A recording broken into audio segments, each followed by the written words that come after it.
Ooga booga, baby. What do you mean on that headset?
Whenever a league comes to a close, whether it's for the season or for our partnership with Pitstop TV, frankly, I never know what to say. Tonight, that's no different. I didn't write a script. I didn't write a letter to the league. I won't be reading that on broadcast yet, maybe at the end. I never know what to say. I didn't want to bore anybody with any kind of fancy details. Here we are, Auto Club Speedway. Welcome to the virtual Fontana, California. My name is Andrew Cardinale IV. I've got Zach Murtis alongside, and it's a pleasure to join you for coverage of the BRB Sundance Pro Series. Admittedly, I'm not very good with this whole ending thing, Zach, whether it's the championship or anything else, but there is a lot to be excited for. So I gotta change my tone, and let's get into, first off, the track map once these graphics are through. I should say a big thank you, of course, to Quantum for sponsoring this evening's race. This is the Quantum 250, as well as Sundance Pizza, MX Ramps, and the BRB Racing League. We'll cover all of this and more as the evening goes on. First, the track map. Zach, we were right here last night for the NORA Retro Cup Series in California. Fantastic racetrack. It was a great race last night. Should have a lot of the same here this evening. Absolutely, we should. We got to see the Gen 4 NASCAR stock car, and now we get to see this ARCA racing machine tackle Auto Club Speedway. California has provided so much great racing. It's a shame that it is no longer with us, and I hate that it's not going to be around anymore, but again, like I said last night, very glad that it's preserved here on the iRacing.com sim, and what a season we have had so far. We have seen so many ups and downs. We saw Zach Maddox get his first win at Daytona. We went from there to the chaos of Dover, New Hampshire, and Mexico City, and all the way through these amazing races, starting June 16th up until about July 28th. We were stepped aside for the Cookout Summer Shootout, but we did not miss any of the action, and by golly, was there a bunch of it. And I am so glad to be here. I'm not even sure. I still don't know what to say. I'll tell you what, we can go ahead and get into tonight's MXWraps.com pre-race show. There you see Auto Club Speedway in the distance. Let's go ahead and bring in our first driver that we're going to be... Actually, no, hang on. Let's pause. Let's hit points first, then we'll get the drivers. Here are the points. We'll look at this again here shortly. Dustin Stallings and Adam Buzzio, they are the top two for the championship, and really that's the battle we're watching, but we will keep an eye just in case, on Ronnie Norman and Richard Wolser, because frankly, especially Ronnie, 25 points back, yeah, that's a pretty, what is the word? Steep. There we go. Pretty steep mountain to climb, Zach. But 25 points becomes 15 with a stage win, if Dustin does not get stage points, and he's that much closer to Adam Buzzio, so it could swing very quickly depending on how tonight's first stage goes. We'll keep an eye on it. We're ready, just in case, but it's very much down to the I've got championship scenarios. Well, let's first get to the drivers, and first yes, we have definitely Brendan. We have Brendan Maddox to go ahead and bring in. We got 5 of them, so we got to be quick. Brendan Maddox is first up, and Brendan, we want to bring you in. Obviously, this is maybe a little bittersweet for you because you're kind of cheering on your teammate Dustin Stallings for the championship, and you don't really have a shot at this point in time. But you always have a shot to get a win. Could be win number 7 tonight. That's a lucky number. Is there anything specifically that you can do tonight? Do you feel good when you're second in practice? Man, I don't feel really good about it. The saving grace is it's a drafting track, and so if you don't feel like you're running well or something like that, then the draft will kind of rescue you a little bit. It is kind of bittersweet, but I've not had a top 10 since Motegi. So, going the whole chase without a top 10 will ruin any chances of some sort of fight to the championship. So I think maybe 3rd, 4th, 5th-ish is somewhere on there still on the table. I got to be honest, I'm not really focused on the points. I'm just trying to close out and have a good season, and I got my eye on leading 500 laps this season. I think I need something like 14 or 15, and so that'd be a personal goal for me tonight. It's bitter in that way, but I think back to last season and what I would call my championship run. Dustin was cheering me on from the grandstands with that one, and he had to back out of the chase and stuff because he wasn't making it, and every week that we had a race, he was a large part of that conversation on sort of the mental prep for it and what's needed for that. So I've tried to return the favor to that for him this season. Obviously, he's a past champion. I'd say he's better than me, so maybe he doesn't need it. But you know how people are. We get in situations and we have to be reminded of, keep the big picture in mind, stuff like that. Like last week,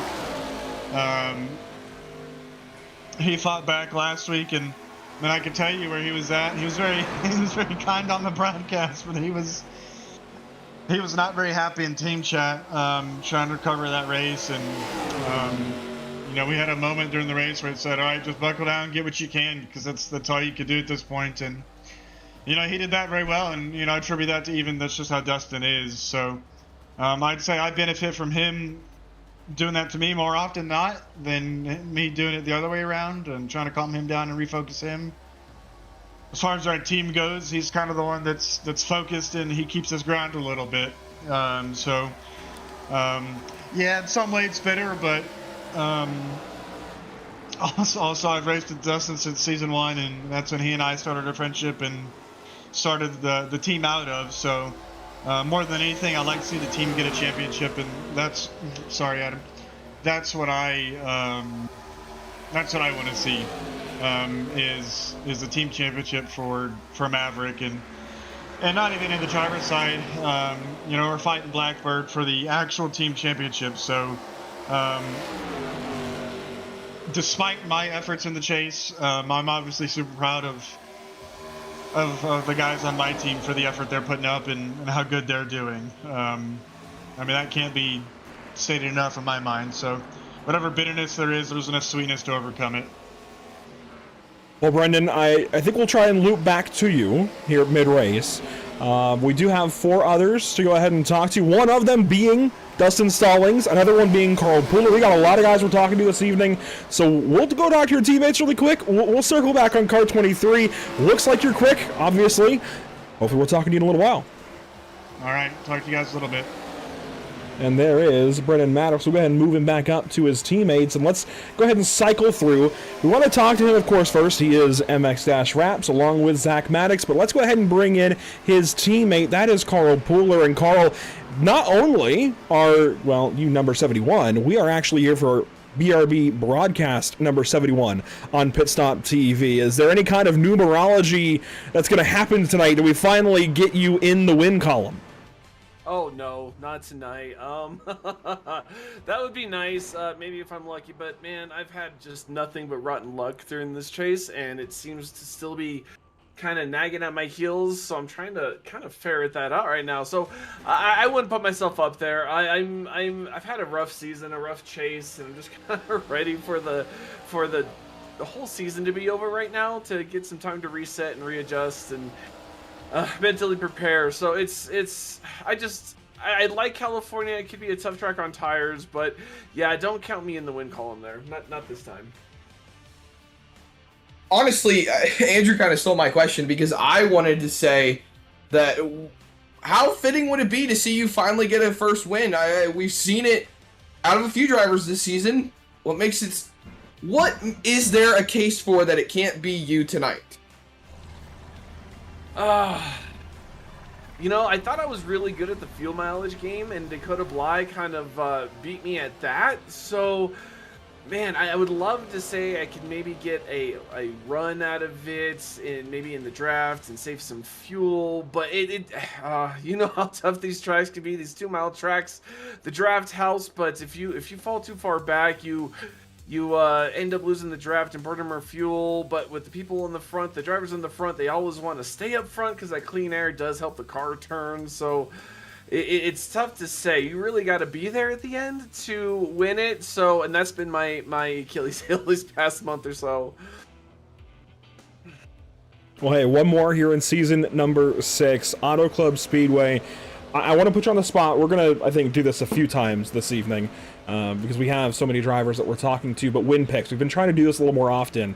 And obviously, Carl, you could take the easy route and take your teammate. That's fine if you do. But I'm curious, who do you have to win tonight's race? Obviously, we've been doing the fantasy game, but I'm curious, aside from that, who do you think wins this race?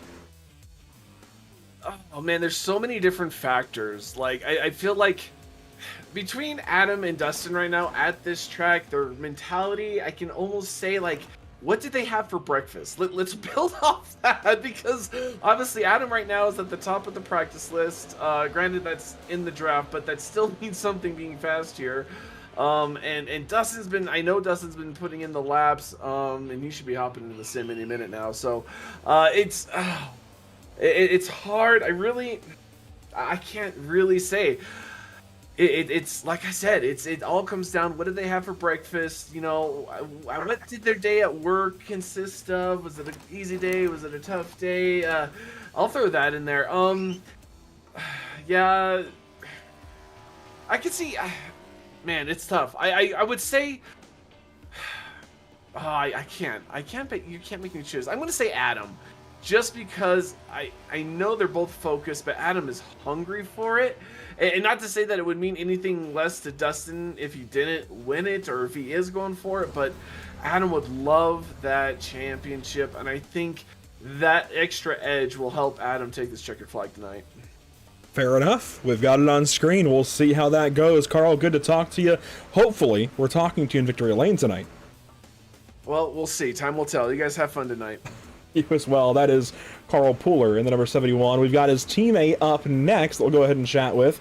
Got to go track him back down in the waiting room. There we go. Let's go ahead and bring Dustin in. And I actually think I was supposed to go to Adam first. That's okay. Dustin, look, it's championship time. You've done this once before. Season 4, you ended up winning the dang thing. Is there a path for you to do it here again tonight? Other than, obviously, you had the points lead. I mean, like, how confident, I guess, are you in it? I don't know. I would say I'm kind of 50-50 just because I know Adam has good speed here. So, and he showed really good speed last night in the practice race. So, I think it's just going to be who's going to be able to run a cleaner race and try to just not really push the limit to an extent. It's going to be interesting. I'd say this is probably like way more exciting of a race than it was in season 4, just because of, I guess there's more pressure in it on what is going to decide the championship instead of having a pretty decent points lead, if that makes any sense. It does, and I want to jump in really quick. We had Carl pick a driver to win the race. He ended up picking Adam, I gotta say. I don't know if he needed to have a team meeting before this race gets started. I'm not sure, but that said, I'm going to put you on the same spot, and we're going to try and circle back to you later on in the race if we get cautions. Of course, I actually went caution-free here last night, so you never know.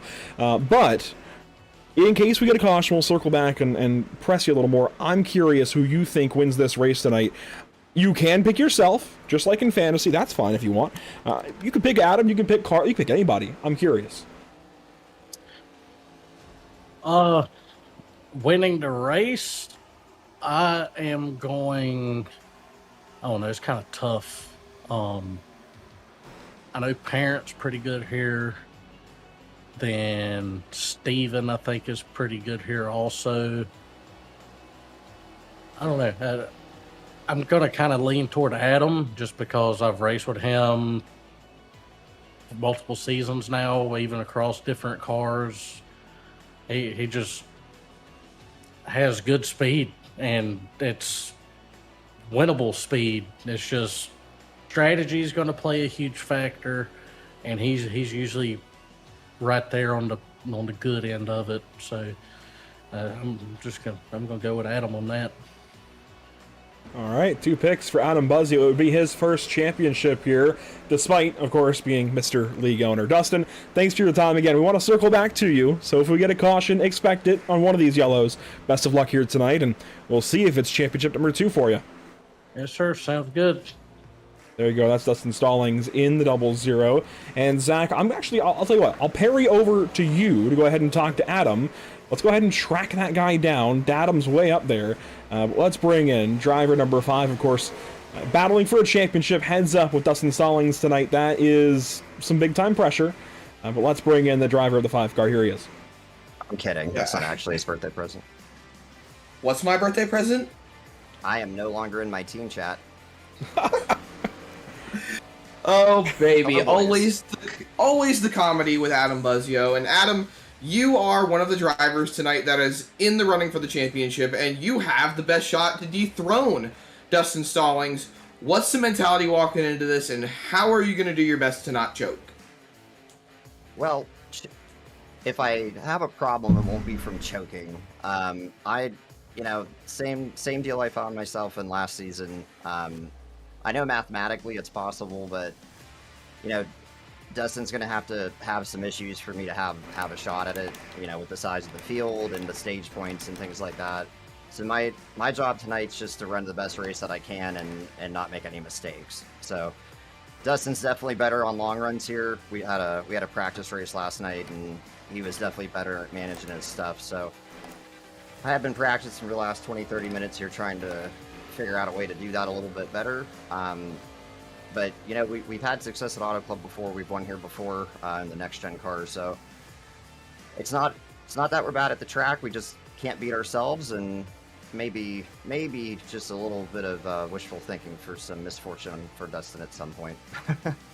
Well, don't be so much of a square that you make a circle, okay? All these squares make a circle. I know, right? How did he even drink all that? Who even knows? But Adam, we have been floating between a few of the drivers tonight on who is going to win tonight's race, and I gotta ask you, and you can't pick yourself because everybody's already picked you. Who are you picking to win tonight's race? Oh man, I mean, based on what I saw last night, Dustin or Brendan, it could be a toss-up between either one of them. I think on the long run, Dustin had, again, more speed than the rest of us did, so I'd have to give it to Dustin. Hey, it's a switch-up because Carl and Dustin both picked you, so it's nice to see some variety. But Adam, I almost called you Dustin, but Adam, it's always a pleasure to talk to you. We're looking forward to seeing you tear it up on the track tonight, and good luck in that fight for the championship. Yeah, guys, I appreciate it. If I don't get to talk to you after the race, obviously this will be our last broadcast together. So thank you guys so much for everything you did. You guys were excellent partners and obviously a fantastic broadcast company. So highly recommend anybody reach out to these guys if they're ever interested in getting their league broadcasted and have a conversation with them. You guys did nothing but help us. So I appreciate it, and thanks for everything. We appreciate you, Adam. Grown man cry. We appreciate you, buddy. All right, thanks, Andrew. And that is Adam Buzz. You'll get him back up to his teammates, and they are going to do their season picture, it looks like, on the front stretch. But I want to see if we can dial up the driver of the 81. Let me see. Is he in all of this? That's my question.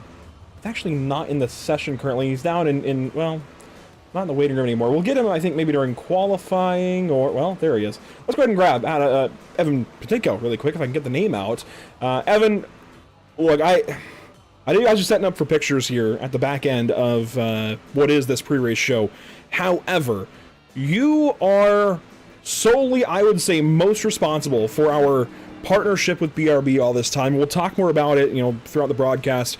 This is our 5th season of coverage. Of course, the half season to start. Looking back on it all, I'm just so curious how you sum things up. I mean, you are really to thank for us being here. Yeah, man. Well, I was in the Icon Cup series, and you guys were broadcasting for us over there, and I just really liked the product. Enjoyed watching our broadcast, your other broadcast, and I know when I switched over to BRB here, we were looking for a good product for our league, and I wanted to recommend you guys to Adam and the admin team. Really just start that conversation of bringing you guys over and putting on a good broadcast for us. And I'll let Zach still ask a question here in a second, but I'm also curious. 107 starts, that is the most of anybody. You are second in laps complete, barely to Carl Pooler. Can you finally get the win tonight? Well, that's always the goal. I usually run pretty well here. I was close a couple times in this league. I was close in Icon one time in the next gen car to winning here. I think I was second on the white flag lap and got taken out into turn 1. So, if some things fall right for me tonight and keep my nose clean, I should have a chance at the end, hopefully. Obviously, the ARCA car is a little different, but, I usually get better at this track as the race goes on. Floating into how this track handles, Andrew has dubbed you iconically Down Low Patinko. Do you feel like the low line is going to be good tonight? Do you feel like the high line is going to be good tonight? Or realistically, as you roll through the end here of practice here into qualifying, do you feel like you have any I can't get the words out properly tonight. Do you feel like you have any sort of speed in any of these lanes tonight here at Auto Club? Well, I haven't put in much practice with this car and track combo, honestly, but I always feel pretty confident low line in 1 and 2. As the run goes on, I think the high line is going to give you some speed in 3 and 4. I'm just gonna try and keep some clean air on the nose. Run where some guys aren't. Take care of the tires. You heat them up and you know you bust loose and night's over before you really got started. So I just want to keep the car in one piece and give myself a chance at the end of that second stage, that long run. Hopefully we get some good green flag racing. I think we'll see a few green flag stops. Have to execute on those to give ourselves a chance. But I'm just going to take it easy to start, figure out which lane I feel most comfortable in and where I can make some speed. I know qualifying is about to wrap here, Evan, but really quick, we've been asking drivers for their picks to win. We're going to ask you the same. I will say I couldn't take the picks out because once we select one, it's you have to select somebody. Anyways, we've got you in there as a placeholder, but you're in there with us. Who do you think wins this race? It could even be for the championship. I'm just curious. Well, I think the guys over at Maverick, those Toyotas are tough, but I got to roll with my boy Adam. Gonna try and get him the most amount of points possible. See if we can get this championship for our team. And I like to say myself, I want to pick myself, but 107 times I've come up short. So I'm gonna roll with Adam. Fair enough, Evan. Good to talk to you. Best of luck tonight. Thanks, buddy. You guys have fun. And that is the guy to thank for us being here for any BRB race.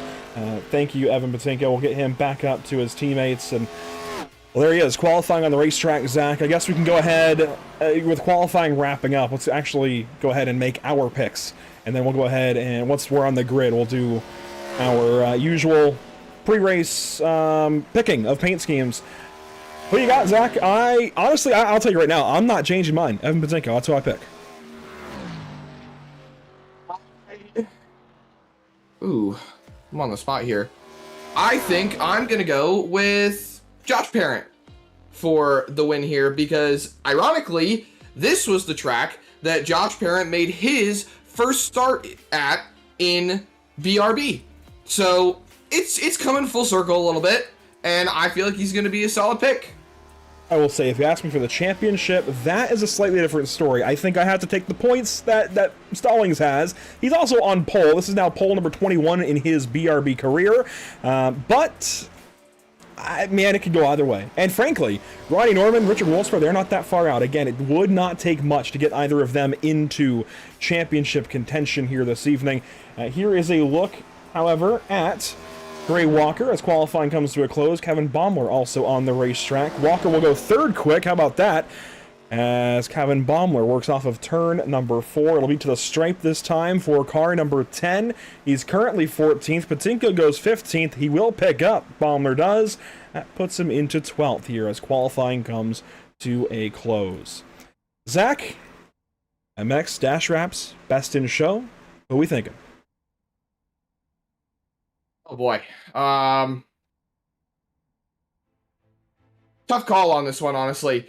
But I think for my first pick for MX Rap Best in Show, I'm going to go with Caden Perkins in his Kyle Busch throwback. I feel like it's very fitting. Today is obviously 8/18, Kyle Busch Day, and the anniversary, I believe, of Kyle Busch's first NASCAR Cup Series win. I know no, it was Labor Day weekend in 05. Well, it's not quite the anniversary, but it's not far off. Well, it's still Kyle Busch Day. It is 8/18, so it still feels very fitting. For second pick, oh man, I think I'm gonna go with Scott Fritz in the Superman paint scheme. It's one that has run at this track before, and honestly, I like Superman, so I can't really complain about that. I don't blame you. That's a solid one. And let me go ahead and make sure it's typed in here on the poll. Yeah, it's a fantastic paint scheme. He runs every once in a while, especially here at California. I haven't gotten a look at a couple of these cars. I'll look through quickly. and just refresh my memory on everybody. I had a couple in mind, and I just want to make sure that, well, here's one that I will nominate, the number 18 for Gray Walker. Same reason as you, pretty much, with the Kyle Busch vibes there on the number 18. And in addition to that, that's a great question. I'm just going to go ahead, and I think I'll take Dakota Bly. That's the race sponsor. Why not? I love this paint scheme. I don't know that it's won Best in Show yet, so we'll go for it. Zach, in the final BRB broadcast on Pit Stop TV, you've got the grid. Go ahead and walk us through the starting order.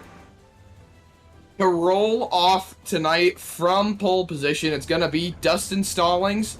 He's your championship leader, and he is your pole sitter for tonight, with Ronnie Norman, another championship contender, to his outside in that second spot. Rolling off in row number 2, you're going to find in that third place position Gray Walker with Stephen Borbell to his outside, the 18 in the 2 car, capping off a row number 2. Row number 3, Richard Wolsifer, and to his outside Brendan Maddox. Right behind them, in 7th and 8th position on the starting grid tonight, you'll find Jordan White, who is also looking for his first win in BRB, and Cameron Taylor to his outside, who we famously saw get into it at Mexico City not too long ago. Coulter Clark and Carl Pooler round out your top 10 in row number 5, and then right behind them is Scott Fritz and Kevin Baumler, with 13th and 14th being Sam Dyer and Cody Dorsey. Behind them, 15th and 16th, you'll find Evan Patinko and Dakota Bly. 17th and 18th on the grid, you'll find Caden Perkins and Josh Parent. And as we roll through 19th and 20th, it's Adam Buzzio, William Mabel Jr. with 3 cars left. It's Zach Maddox, Cole Lewis, and Gavin Rogers. To round out your field, obviously we've got race details for tonight. And Andrew, they're getting ready to come to the green flag. 125 laps, 250 mile stage at lap 40, with 125 being the completion for change sets. Here we go! In Southern California, to the restart zone, the final race of BRB season number 6. Green flag. If I can get the right buttons out of the way, we are racing 125 laps to go in the season. Who wins the championship?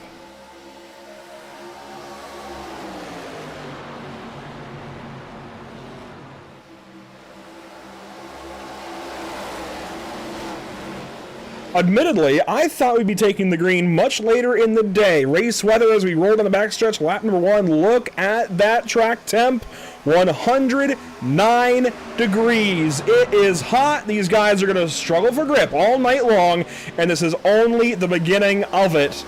Lap 1 as they work off of turn number 4 to the line. How about Dustin Stallings? Is it the same way at 124 more? Out down the front straightaway and into turn number 1. Stallings leads over Norman, Borbell, Walker, and Maddox. Walker down to the inside in that number 18, trying to find his way up to the 3rd spot. He's not going to be able to get there. Leaves the outside lane open, but falls back in line just before Brendan Maddox can steal that one away. Richard Wolsifer all by himself down on the bottom, trying to make some moves work, and he sends it on Brendan Maddox.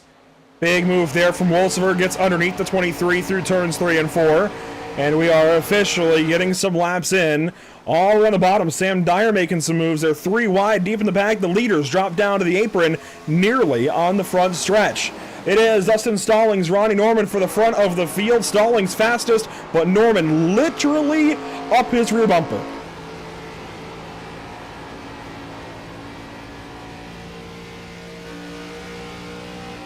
Ronnie was here last night on Pit Stop TV and the Nora Retro Cup Series. He's familiar at the very least, maybe a few more laps at Auto Club than some of these guys, although they had their practice race last night. I'm curious how much it's going to matter. Of course, Ronnie had all those laps last night. Oh, spinning! The 42, the 56, the 71, problems off of turn 4, and Richard Wolsifer keeps it from coming back up into traffic. Big problems for these drivers, no caution. So the same thing happened to Zach King last night. On around the same lap. 4. I think that was lap 7 last night. Yeah, I mean, this is only lap number 4, or 3, I guess, when they spun. Here is the moment again. Richard Wolsifer there at the 56. Just gets into Cameron Taylor, and then Pooler gets into Wolsifer, and there they go. I was really scared. we were going to skewer one of these guys on the pit wall. I thought Pooler was about to get skewered. Oh, a little wall tap, that's okay. That could have been a whole lot worse. At the front of the field, lead change. Ronnie Norman to the front in turns 1 and 2. Bit of a slide job there. He gets the top spot.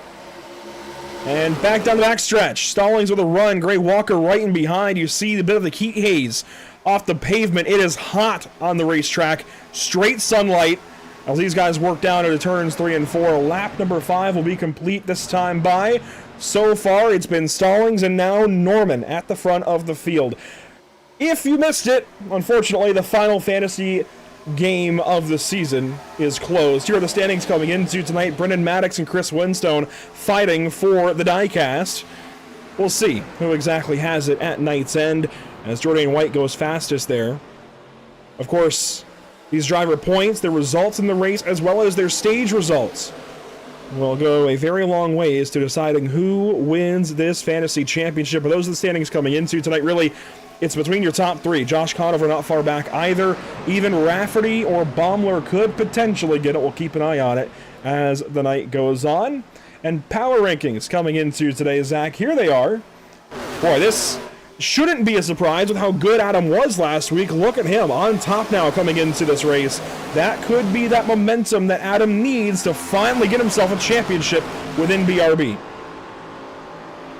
It just might be. He needs the momentum to move forward and take the championship away. Now, as you bring up the championship, I want to get into a few scenarios real quick. I'm not going to go into too long depth conversations, but here's what we're stacking up with right now. If Dustin Stallings does not score any stage points, Ronnie Norman or Richard Wolstifer must win the stage to have a realistic shot of winning the championship. If Stallings scores any sort of stage points over or even within a few points of Norman or Maddox, or not Norman and Maddox, Norman and Wolstifer, thank you, they are effectively done because the car count does not justify them enough time to get that points gap back, especially if Stallings were to finish dead last. It wouldn't matter. If Stallings scores stage points, they're pretty much out of contention. If Stallings scores stage points and Buzzio scores stage points, regardless of how close they are together, Buzzio must finish in front of Stallings by at least 7 positions to lock it up without stage points. More positions on top of that with stage points, if you kind of catch my drift. I'd be going into way too many details if I went into how many different stage points he would need. And the stage today only 40 laps long. These guys will have to pit within this stage. That is going to set the tone for the evening. Whoever wins stage 1, and where the rest of these guys fall in that stage, frankly, these first 40 laps are going to set the tone for the evening. 125 total here tonight, but these first 40 might be some of the most important. As you see, single file at the front of the field. Here comes Jordan White to the inside of Gray Walker. That is for 4th position. Some battles further back. And we went on board briefly with Adam Buzzio when we were talking about power rankings. He is into the top 10, 9th place so far. Looking at 8th as he sticks it underneath the 10 of Calvin Baumler. And here's a good wide perspective of where Buzzio's at compared to some other drivers in the racetrack. I mean, you see Gray Walker ahead. Brendan Maddox, Kevin Baumler, Coulter Clark gives Adam a shove there down the backstretch. He has made up a good number of spots already, 19th up to 8th. I don't know if that's by design or not, but I mean, hard to argue with him. He's got, like he said earlier in his interview, he's got a win here before in this series, just in a different car. See Adam Buzzio swapping up to the top side. Now he's going to split them 3 wide through the middle into turn number 1. Caden Perkins all the way to the wall. They're 4 wide now. All in front of Coulter Clark, the winner at Atlanta last week. He doesn't know where to go, ends up sticking to the top side as they all start to figure it out down the backstretch. It was a 23 backing out. That's Brendan Maddox falling back to about the 12th position. And even Buzzio fell back into 9th. Didn't make much ground up in all of that. So already these guys getting crazy. Here comes Baumler around the 18 of Walker, trying to get a little farther up. A block there from Dyer on Maddox as our leaders nose to tail down the front stretch. Ronnie Norman, Stephen Borbell pushing down into turn 1. Yeah, Ronnie Norman is doing everything right at the moment to keep himself in the championship fight. There are only 3 drivers in the top 4 that are the top 4 within the shot to make the championship. 3 of them are in the top 10. 1 of them way down the running order. That's Richard Wolsifer. He's down in the 19th position. And obviously he had that lap 4 incident, did not get a caution for it. So now he's just hoping and praying that maybe some point during the cycle he does get a caution before the stage ends and get up there and get those stage points he needs. That's a great driver to bring up, actually. On this whole championship thing, talking about the stage points and everything, he literally needs a caution to stay alive. He cannot rely on anything else. He's 6 seconds back of the leaders, and even if he reins them in a little bit, with how far back he is currently, he needs a caution, and he needs it perfectly timed. I don't even know the circumstance he technically needs for this to go perfectly right, but he at least needs a caution. I would say a caution halfway through the stage. That would mean everybody would need to pit still to make it to the end of the stage, and it would be a bit of a soft reset, because you're probably going to have some guys that are going to not take tires, take fuel only, get some track position. You're going to have guys taking tires halfway through a stage. Just find your middle ground. Find what works. Oh, man. Fanned out 3 wide of turn 1. Borbell in the middle. That was Jordan White all the way top side. He falls back now behind the 2 in the 0-0. He's got 2 to his inside. That's going to be the 4 and the 10. The 10 falls back. That's Baumler. But Coulter Clark stays right up underneath Jordan White. He now sends it into turn 3 underneath Stephen Borbell. And a lot of these guys are really just fighting for bragging rights in the middle. Borbell into White. Great catch. That arrow tight these guys keep talking about. That's starting to become an issue as we are still Let's go to the bottom in the early stages of, well, stage number 1. Here's Adam Buzzio way down low. Trying to find some breathing room and some clean air. Josh Parent up on the top side behind Caden Perkins. They've moved themselves into the top 10. Oh, Buzzio lifted big time. Forward. Whoa! Oh, he was really going down low that time out of turn number 2. Buzzio stays in the top 10. Patinko outside of it looking in as Josh Parent starts to move through the field. He is up into 7th, gets ahead of Perkins. And look at this little fight off of turn number 4. Jordan White gets ahead of the 4 and the 2. Coulter Clark a little free there off of turn 4 as these guys figure things out down the front straightaway. 15 laps in the books.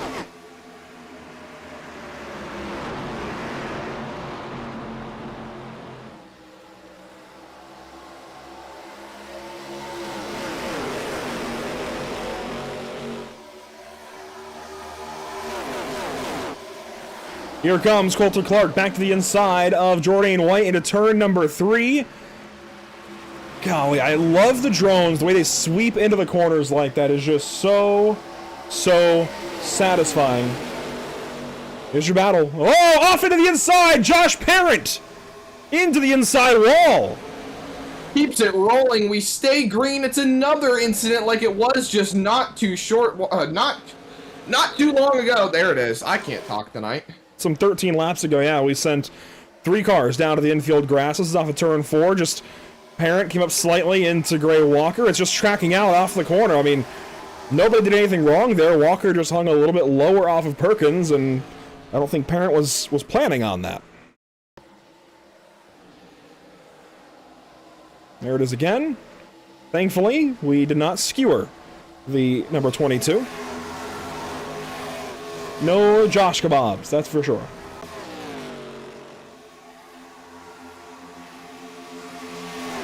Am I really not getting any kind of reaction for that one? Nope. I thought that was pretty good. If I don't get a reaction of anybody in chat, I'll be sad.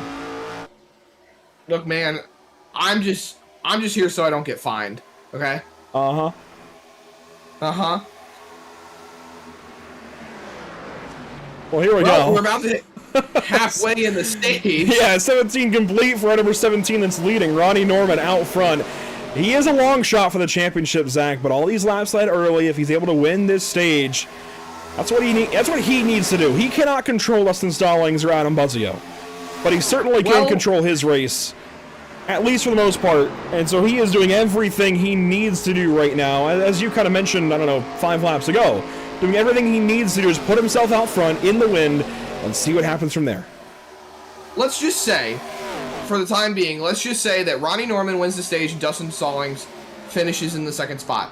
That would put about a 24-point gap between Stallings and Norman, meaning Stallings would still effectively eliminate Norman from championship contention. There are only 22 cars in this race.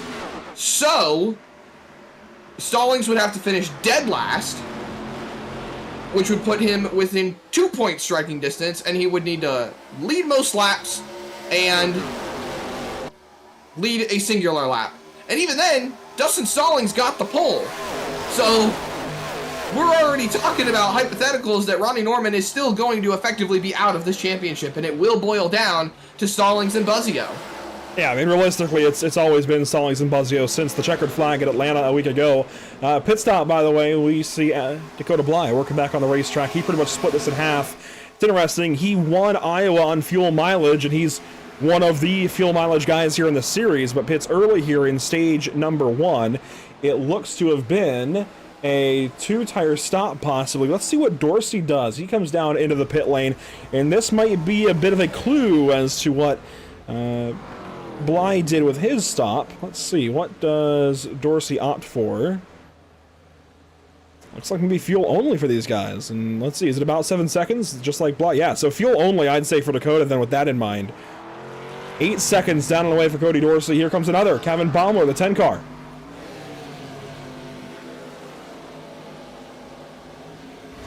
So pit stops getting going as Baumler begins the long run down the pit lane at a slow 55-mile-per-hour saunter. It's going to take a little while for him to get there, but here are your leaders. Lap 22 of 125, nearly down to 100 laps to go in this BRB season.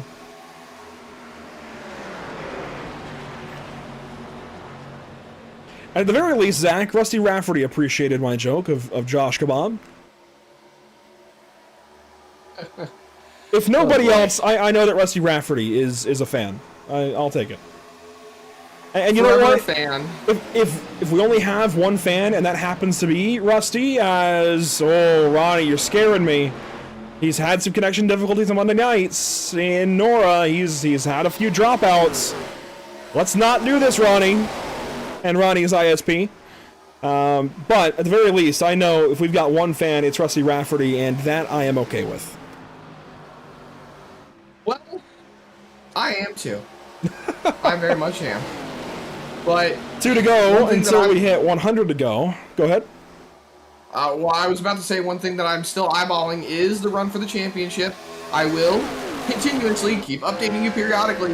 And as Adam Buzzio moves his way through the field, he's up into the top 5. So, right now, if the stage were to end, as he rolls up into 4th there, as Ronnie Norman blinks out, if the stage were to end as it does right now, 3 points the gap would extend over Adam Buzzio, meaning he would need 9 points over Dustin Stallings, 10 with a bonus point for the pole position. Yeah, you know, for Adam, I think he can just follow Dustin here through this stage. Obviously, if he wins, or if he at least finishes better than Dustin, that's icing, right? That's going to help him. You want to outscore him. That's you do. The big picture. You do.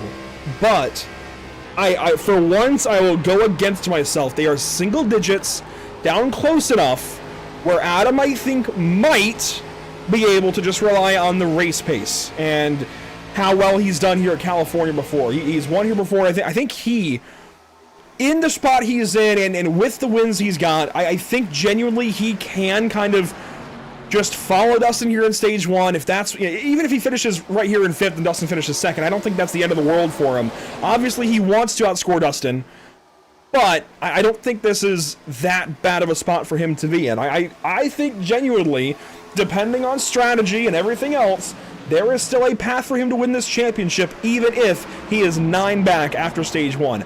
I'm not saying it's necessarily likely. I don't like the odds. But if anybody's going to do it, I do feel like Adam Buzzio is one of the best equipped. So I can't count him out. Even in the spot he's in, Even if the stage were to end now, I cannot count him out. Pit stop here for Evan Patinko. This looks to be a longer stop. It is not, actually. 7 seconds. I stand corrected. You only. I have no orthopedic shoes, but certainly I'll own that one up as he heads back out on the racetrack. Ahead currently of Kevin Baumler. I think Kevin might get him, though, once they exit turn number 2. And with fuel only, I really think you want to wait as long as you can to pit. In case there's a caution, maybe don't completely beat yourself. You know, don't run yourself all the way out. As Patinko actually will stay ahead of Baumler for now. Coulter Clark, he's trying to catch the draft off Evan Patinko and stay side by side with Jordan White here. That actually might help Adam Buzzio. See Stallings at the racetrack a little bit, Patinko in the middle. Because Adam Buzzio's pitting. Ah, there you go, okay. All right, that's interesting. He's going to bring Borbell in with him, and that's actually really smart. He's got a teammate to help him, so when they exit the pit lane, it's straight to drafting. I mean, they should be around the field anyways when they come back out, but it is straight to drafting for these two. That's going to help the 5-car. A reminder, if you want to take part in our Best in Show vote with MX Wraps, you've got to do so quickly. Did you see that adjustment for Buzzio in the box? That's not good. And he short fills, it looks like, was not in for very, well, still 7 seconds. So still fuel only. He's going to come out a good ways behind Borbell. There they are. Yeah, that is a bunch of lost time for him, and here come a bunch of the other leaders down the pit lane. This is, I think, the extent of where it can go, almost. Jordan White, Caden Perkins, they should be in next time, and yeah. This will be interesting when they get to their boxes. Well, Stallings pits before Stallings. Stallings is all the way at the end. They were the front row. They were the front row. Time. They're turning at the same time. Here it is. Oh, man. That's close. That was perfectly synchronized, though. Yeah. That was beautiful. Good job to the both of them. Is taking tires. Wow. Norman down and away. And he's going to lose track position. Stallings is going to lose a couple spots here. But he's got right sides. Maddox going to jump him. Maddox stays in front. Maddox lets his teammate go. That was smart. Yeah, I mean, that's free right sides for Dustin. I am a little concerned about that later in the race, depending on how things go. I don't love that move for Dustin. He's right behind these guys, and he has 2 right sides, though. He might be able to shut everybody up if he can win the stage. Imagine if he gets held up, though. If he gets very held up, this could allow Adam Buzzio to reel himself back in. Oh, look at that turn. Holy cow. 2 tires. He just hooked left and drove past him. Well, he drove past the 4, nearly. Watching turns 1 and 2, I think he's got something here. Ronnie's got to go defensive. Oh my gosh. He does not have the turn. Look at that. And Maddox is going with him. Maddox does not have 2 tires from what I can tell. Actually, no, he might. He might. His stop was a little faster, but it might have been just long enough to get 2 tires. I think these two are just trying to lock the stage down for Dustin and kind of lock everybody as far out as they possibly can, which means Buzzio, Adam has got to get on the wheel. He needs everything he can get here. 10 laps to go, stage number 1. That's 10 laps to go as well in the Best in Show vote. Let's go ahead and recap the drivers in that vote. It begins with the number 6, as Caden Perkins has dropped back to the 13th spot on this run. There is Perkins in the 2015 Kyle Busch Crispy M&M's throwback. You've also got the 48 of Scott Fritz in a Jimmy Johnson look-alike there. That's the Superman number 48 that Jay ran here, I believe, in 2016. You've also got Gray Walker. No votes yet for Gray, which is surprising, actually. It's another Kyle Busch throwback, but this is his Interstate Batteries car from like 2013 to about 2015 or so. Maybe even longer than that. I feel like that scheme actually got a lot of use over the years. It's not my favorite, I'll admit, of the Interstate Battery paint schemes, but it does stand out. It is very hard to miss, and I know Kyle Busch fans do like their paint schemes, do love their paint schemes. So this is one that definitely, I think, stands out for Gray Walker. And on that list as well, Dakota Bly in the number 88. There he is, the Quantum Ford Mustang. Glad to have Quantum on board this evening for the Quantum 250 here at California. I've been a fan of this paint scheme literally all year. All season, I should say. I've always loved the retro aesthetic Yes. that comes with that paint scheme. It's very 80s to me, and I love it.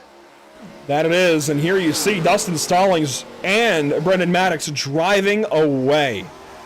Look, I have brought this up a few times this season. You can just take the two and basically have the stage given to you. Unless there's a caution. A caution could change this whole thing. I mean, that's honestly what Adam Buzzio now needs. He needs a yellow. And he can go and get tires, and he can try and drive through the field. But it won't be the same as what Dustin has done here. This was really heads up, really smart. Yeah, they're in a slightly worse spot later in this race, but I don't think that's going to hurt them that much.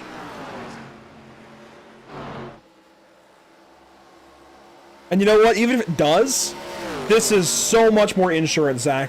Adam Buzzio now down to the 8th position. This is a ton of insurance for the 00. Absolutely. That's going to be an 8-point gain over Adam Buzzio, and if the points gain exceeds about 20 points, effectively, Adam Buzzio is out for the championship.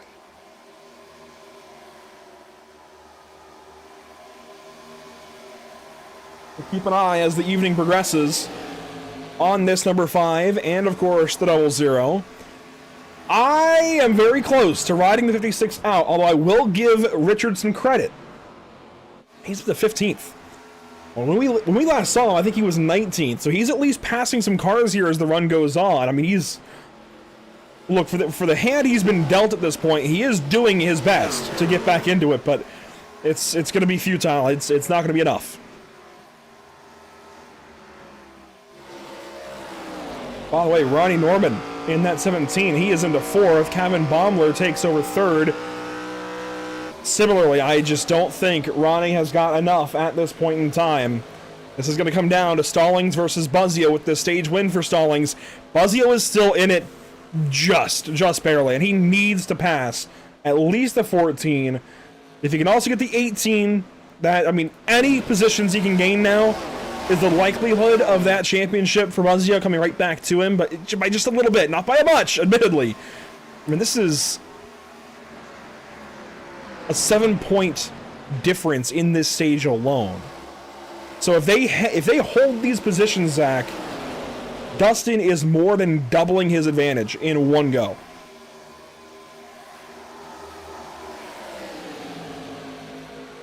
This is certainly turning into a less than ideal situation for Adam Buzzio.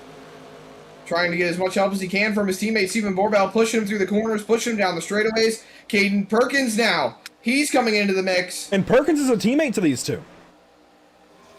He's going to give a big shove to Adam Buzzio right here. Needs to go up there and catch Zach Maddox and Gray Walker, and Zach Maddox is a teammate. Oh, man. Oh, wow, that is big time moves from Caden Perkins. Yeah, Perkins put 2 on, it looks like. He's got 12 seconds on the box. I think he put 2 on. Well, he could be a team player and hold up that 14 car. That might be what the goal is. I mean, that just put the championship that much further out of reach for Buzzio, and Perkins sails on by the 14 and says sayonara. That is not what I expected. Well, effectively, we are about to hit 2 laps to go on the stage, and Caden Perkins is moving himself up and starting to have situations. Ronnie Norman is blinking out very, very intermittently, and it's starting to cause a few issues for these drivers further through the field. And of course, Coulter Clark right behind him, probably chirping the, hey, he's blinking, this is a hazard, that kind of thing. Oh, he is. As Coulter pulls down to the inside of Ronnie here in turns 1 and 2, we'll see how this battle evolves. Gray Walker checking up, getting passed up by the 14 here of Zach Maddox. This is for the 7th spot. You see Buzzio right behind with the 2 right behind him. But this time, at a turn number 4, white flag in stage number 1. One more time around the Auto Club Speedway for the stage.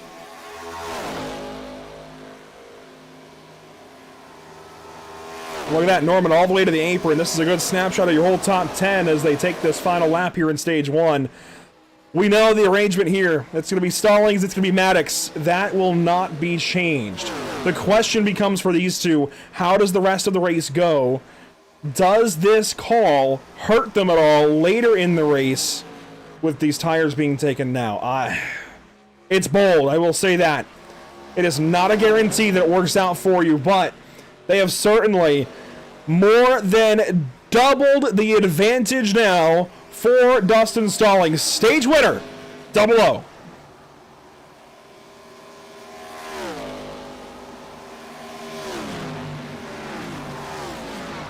And you know what? We told Stallings we'd try and get back to him for an interview later in the race. Here he is, stage winner. I'm not saying that puts it out of reach for Adam, but it's going to make it very, very difficult. 10 points have been gained. 11, actually. He got pole, too. That's right. Led a lap. He got pole. He led a lap, so 11 points to gain. Oh, so that wow. puts 17 points the difference between himself and Adam Buzzio, which means Stallings has to finish. If Buzzio wins the race, Stallings has to finish no lower than 18th position to solidify the championship. Unless Buzzio gets some bonus points. If he leads a lap, then Stallings he would if he wins the race. 16th or lower. Can't win the race without leading the lap, so he would get a bonus point if he wins. I'm going to try and double check on every little bonus point, because this... Man, I've got to be honest, Zach, I don't feel too good about the 5 car right now. Who doesn't love a good underdog story? I give you that. But it's not looking too good. I just got to be honest. And you know, we're in the business of entertainment with these races, these broadcasts. So if anything, we want to see a closer points battle. I don't like the look for Adam Buzzio right now. I think this is Dustin Stallings to lose at this point.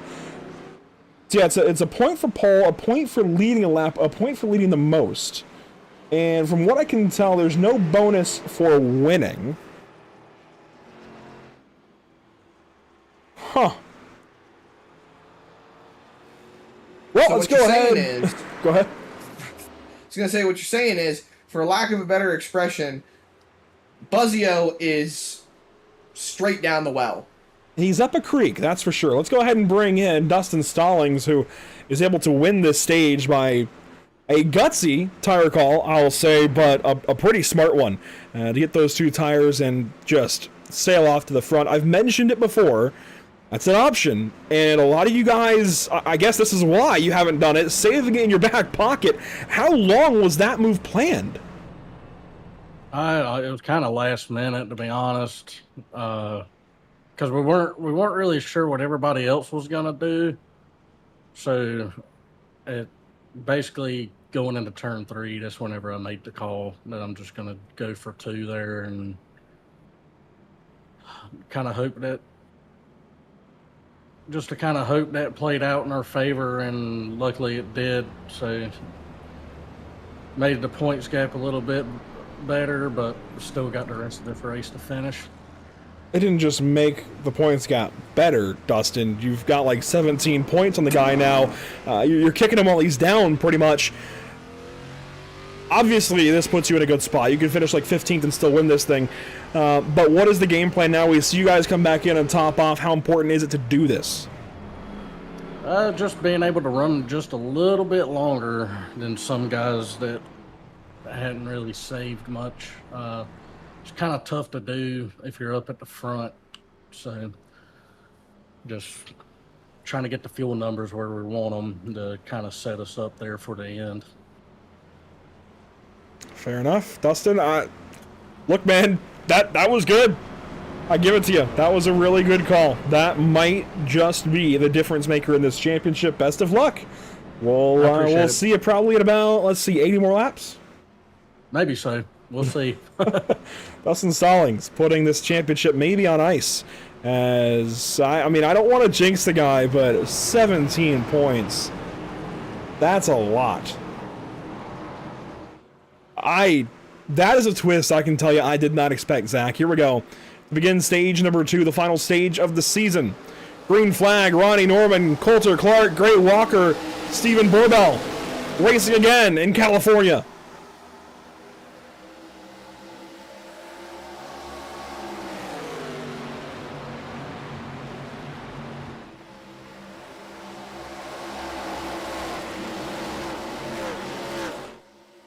Down the backstretch, Coulter Clark with the run. And everything now becomes a game to get to lap 125 or the completion thereof as quickly as possible. With that green flag stage, Zach, we might go 2 nights in a row with no caution for cause. Last night, Nora went wire to wire your green flag. Obviously, they've had the stage here in BRB, so technically 1 yellow, but if they manage to do this, no cautions for cause. Oh, that's a lot to digest. Very much so. I mean, as we roll through the rest of this race now, let's just take a look at the facts. Effectively, because Dustin Stallings has won the stage, Richard Wilsifer is out of championship contention. He is not going to be able to make up enough points to stay within championship contention. Ronnie Norman finished 4th in the stage. That's going to put him 29 points back, which means he is also effectively out of the championship hunt. So even with the long shot, Adam Buzzio still remains the only driver who has a chance to walk out of here as a BRB champion. Oh, yeah. Aside from Dustin Stallings. Wilsifer pack it up. No, obviously not. Wilsifer and Ronnie are not getting it now. There aren't enough cars here for them to still have a chance. So that puts it on ice certainly there. Just the more I think about this, Adam has got to have perfect storm energy here. I mean, he's... Frankly, in order to give himself the best shot, he needs to win the race. That needs to be the decision now. It needs to be, all right, how do we win? If it wasn't already. You know, with 6 points being the gap, you can kind of like, all right, you know, let's top 3 at least and hope that we're able to get spots on him in the stage and then kind of go from there. And that can work. You know, Dustin can still finish top 10. With it being 17 now as we begin the final stage of the season, that... Look, I'm really trying to be optimistic for Buzzio. That was really, really heads up out of Dustin Stallings and Brendan Maddox. And to hear that it wasn't even a plan going into the evening, that's impressive. Gray Walker gets the wall there off of turn number 4. I am still just taken aback. I mean, nearly speechless at how quickly this whole fight has shifted. It's become a whole different race. A completely different race for a number of these drivers. I mean, we look on. Adam Buzzio is sitting in the 4th spot. Dustin Stallings sitting 10th. That's some points gains, but as they run right now, your effective champion is the double odd. And Zach, we still have a tie, by the way, in Best in Show. We're going to let that run a little while longer. Admittedly, I did check it at the back end of the stage, and then I forgot with the whole Dustin Stallings situation.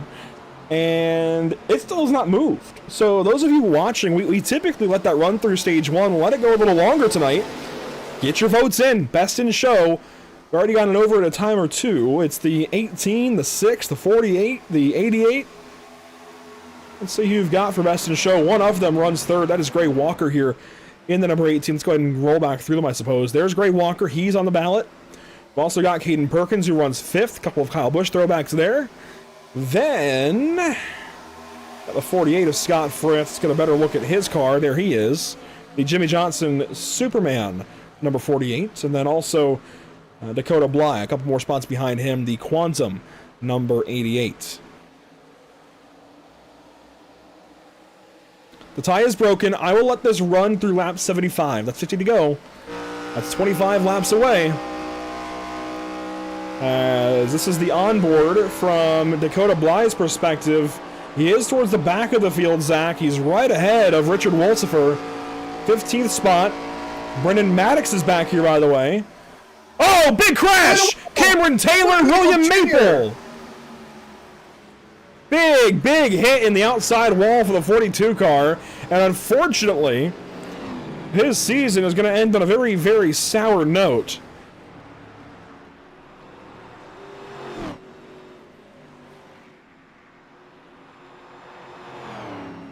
He has been dealt a pretty poor hand, that's for sure. Let's go back and see what happened here off of turn number 4. This is our first caution for cause of the evening, despite a couple of smaller incidents for no yellow at least earlier in stage 1. William Maple there on the inside comes up into the 42 of Cameron Taylor. And look, William Maple's been at this now for about a season and a half, right? Joined mid-season in season 5 last fall. And this is now his first full season in the series. Technically still a rookie. I gotta be honest, and frankly, I don't even know if I put that so much on William. That's just racing, because he came up, Cameron came off the wall slightly. I was going to say initially, from the first look we had, it was kind of maybe a rookie mistake out of the 12, and that's the first one I can honestly think of him even close to making. But look as well at how close this is to Dustin Stallings. It's in his mirror. This could have very easily been that 0-0 involved in an incident like this, and it's just... really don't know what to say at that point. It's so hard to formulate the thoughts of how your season has pretty much turned topsy-turvy. Cameron Taylor has a meatball flag, and then that's actually about it. I think Taylor's going to be the only one out of this race. It's that hit there that did it. That first hit, he was okay. It was the second hit that did it. Yeah, Race Control has deemed this a racing incident, and honestly, I feel like I can see the point that Race Control is making there, because Taylor was a little bit off the wall. Maple just slides up ever so much, and it's kind of a hard one to call at the end of the day.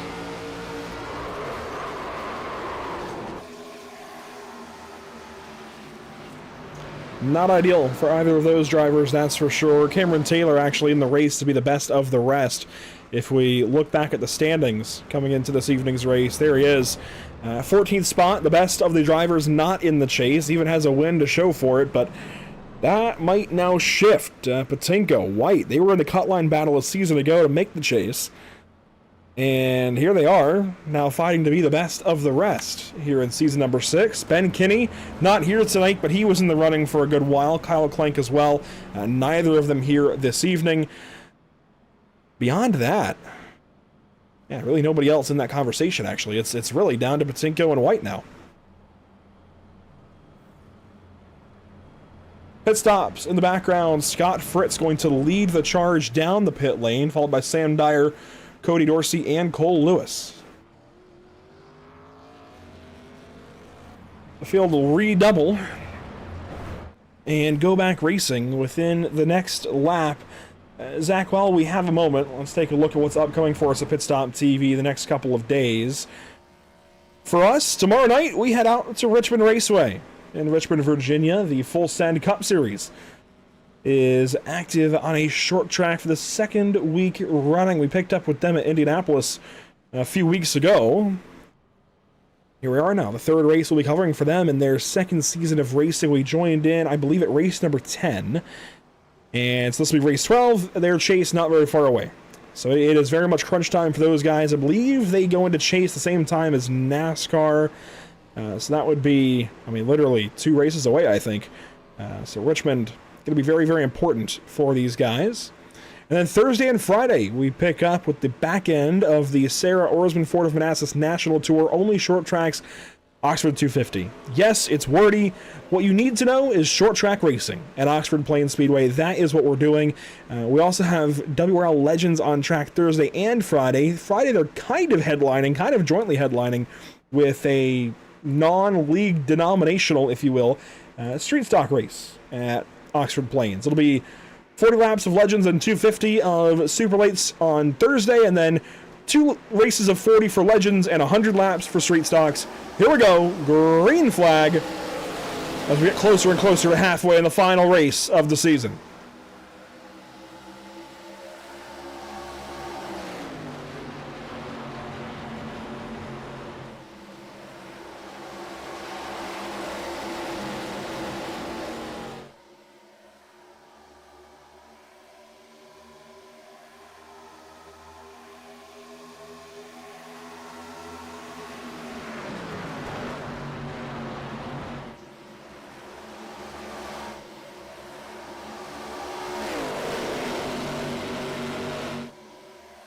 One lap complete off the restart. All eyes have got to be on positions 5 and 6 currently. That is Adam Buzzio and Dustin Stallings.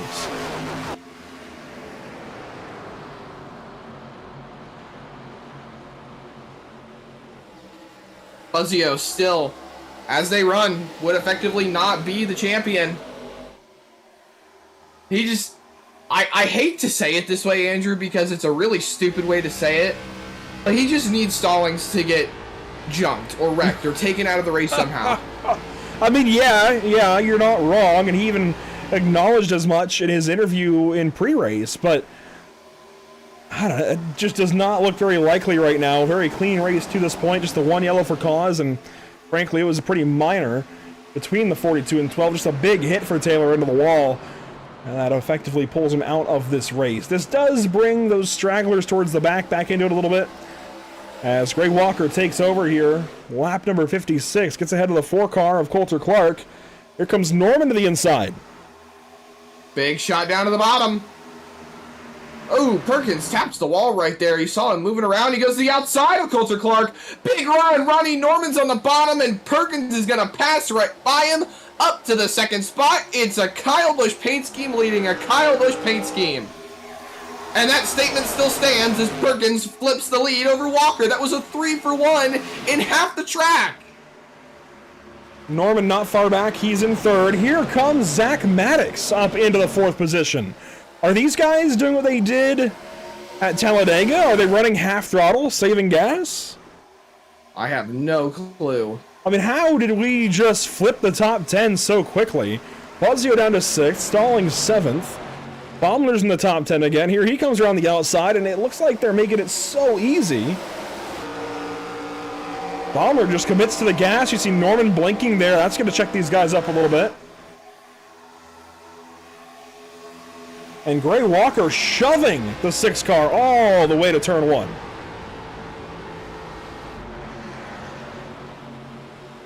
I will say, if I'm just Stallings, I want to be nowhere near this. This is a little bit hair-raising if I'm either spot in this championship battle, but if you're Adam Buzzio, you got to realize this is just what you've got to do. You've got to get everything you can tonight. That includes laps led. He frankly needs to put the nose in the win and get to the front spot, the first spot.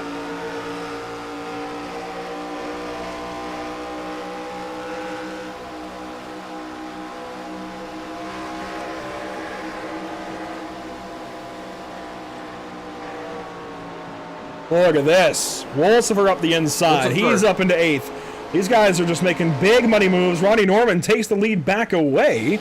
How about that from the 17 car? Despite all the blinks, 3 wide. Maddox in the middle. Zachary, that is. And Fritz pulls back in behind.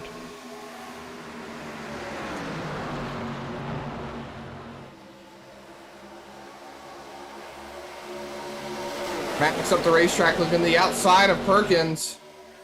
Now back to the bottom, or at least looking to the inside. Trying to keep some clean air on that nose. And we're getting ready to roll up on halfway here. Yeah, that'll be lap 62 and a half, wouldn't it? No, 67. No, yeah, 62 and a half. That joke, that meme is... You're the only one thinking of it. You're the only one thinking of it. It's rent-free in my head right now. Well, it also gives you 15 more laps to vote for even intentional. Best in Show. As we approach halfway here this evening at California, the 18 and 48 side by side. Heck, those couple of paint schemes could have been side by side here in reality. Come to think of it, but there goes the 48 at the inside. That's Scott Fritz. A blink there from Gray Walker. It seems like that's happening to a lot of the field this evening, a lot more than usual. As there's Buzzio, he is 8th, and Dustin Stallings has pulled back a little bit. He is back into 11th, and this is what's difficult for Dustin. He now has to be patient all night long when he's used to going and getting all he can, need to get max points, all of that. He doesn't need that right now. He just needs to keep the car rolling. Remember what happened last week. It wasn't that crazy, but he did get involved in a crash, and it set him back big time. Then, he used an extra set of tires and all of that, and it set him back big time. All he needs to do right now is finish the race somewhere in the top 15, and he is the champion. That's all he needs to focus on. Preferably top 10, sure, but he does not need to push that hard. Keep the car moving. That's the biggest concern for him as they fight for the lead. Norman and Fritz, turns 3 and 4. Here comes Perkins. Way up top, he's gonna get squeezed. Oh, that is so close on the bumpers. Fritz with a bit of a block there to keep Perkins behind. Oh, look at that. Into your living room. Or I suppose wherever you're watching this broadcast from.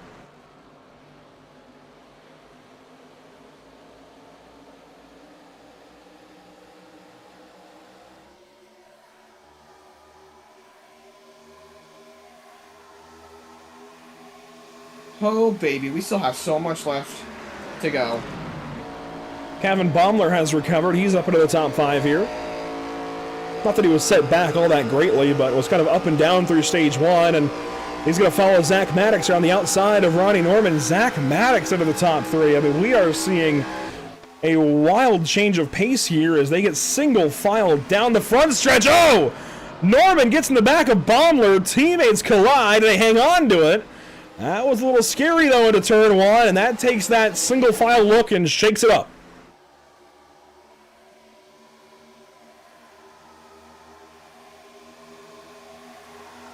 Walker all the way down to the bottom. Everyone fanning out. See Borbell to the inside of Dustin Stallings. He's moved himself back up into the top 10. Well, just as I say that, Borbell gets the nose in front, but Stallings has to draft down the straightaway. Coulter Clark falls in line. Stallings, I think he checked up right there because Borbell got back in front of him going down into turn number 1.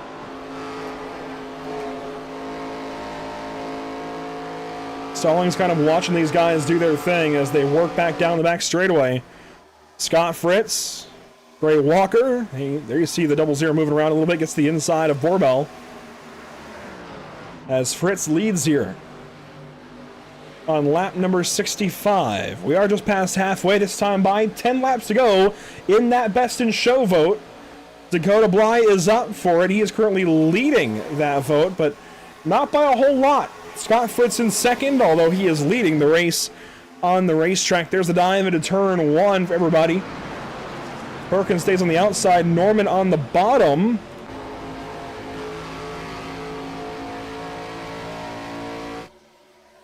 And Buzzio is starting to work his way back through.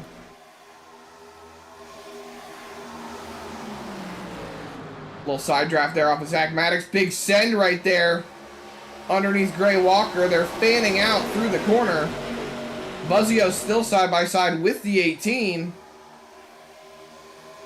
And now they start snaking down the front stretch. Maddox can't go with them because Buzzio's right there on his door.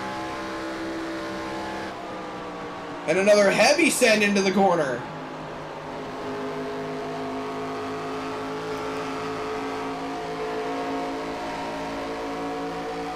Buzzio not yet clear of the 14. Borbell trying to help any way he can. But still single file as they run. Wolsifer gets a little stacked up right there off the bumper of Buzzio. That pushes Borbell to the inside and Coulter Clark right there with him. But Scott Fritz, Superman, out in front still here at California. Baumler, Norman, Perkins, Walker, top 5.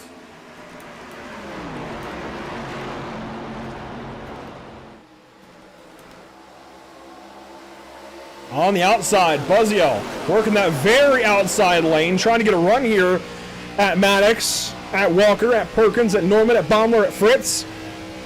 I mean, it is literally, for Adam at this point, checkers or wreckers for him. And certainly we hope it's not wreckers.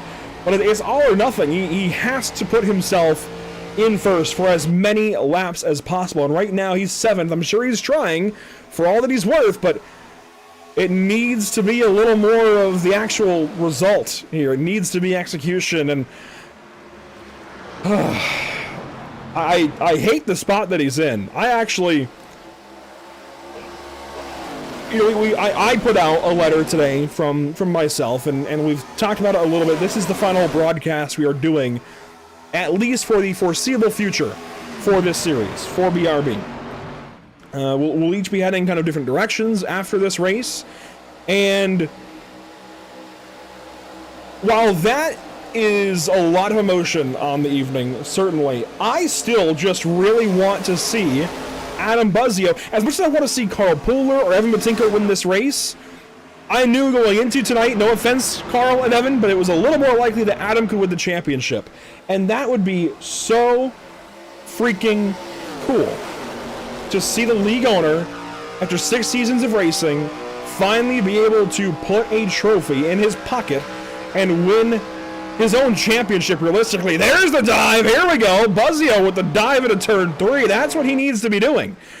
So, look, I would love it for Dustin, but he's already done it. That was season 4. He's already been there, done that. I'd love to see Adam Buzzio get himself a championship here tonight. There's 1 for Rogers in season 1. Then it was 2 and 3 to Mason Houseman. Season 4 went to Stalling. Season 5 went to Hall. It would be huge for Buzzio to get it here tonight. He's working now on 4th place Caden Perkins. We'll see.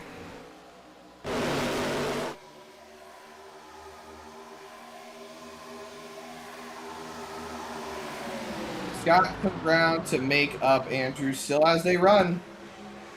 Stallings would effectively win the championship by about 10 points. No. Hold on. 5 spots. 17, 12 points. Yeah. Thank you.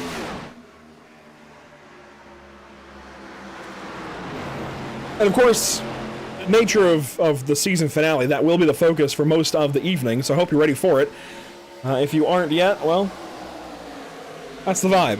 As we work into a little bit of shade, that'll help some of these guys, maybe, who are struggling on the tire wear front, and these guys, I mean, they have got to pit soon. The floodgates are going to open up. We're talking, I mean, we're on lap 30 for a lot of these drivers. They only ran about 27, 28 on that first run of the night. They have had caution laps to save Zach, so maybe as much as 33, but we aren't going much beyond that. Pit stops are about to get going.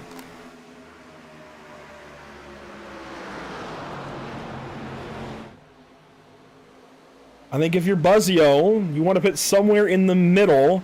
You want to try and get ahead of a couple of the guys around you, but you also can't put yourself in a bad spot pitting too early or too late. I don't know what the right call is. I don't want to be in that spot. Thankfully, I'm not. We get to talk about it and watch and see what happens versus have to make that decision. That is a difficult one to make as, here we go, pit stops. Norman, Buzzio, Perkins to the pit lane. All 3 Fords jumping in, trying to somehow jump the field. We saw the undercut work last night in Nora, and then we saw everybody start switching their strategies, so we'll have to wait and see how it all plays out, but none of these guys are going to make it to the end. Here's a stop for Buzzio. Into the box, right side's on, should be 4, I would think. And sure enough, left side's up. Buzzio taking 4 tires. He'll get back on the racetrack here shortly. Here are your leaders off of turn 4. A pit stop here from Baumler, it looks like, and he's going to lead a big charge down to the pit lane. I see Baumler, I see Zach Maddox, I see Richard Wolsifer. How about Walker, Pooler, and Clark in that group as well?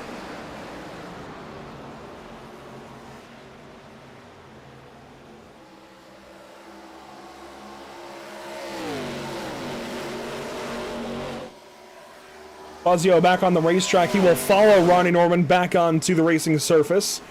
So they all hold their positions. Good execution from those three. Let's see how the pit entry looks for the rest of these guys here. We should see most, if not all, of the rest of the field in this time. Into the pit lane, here's Scott Fritz, followed by Dustin Stallings and Brendan Maddox.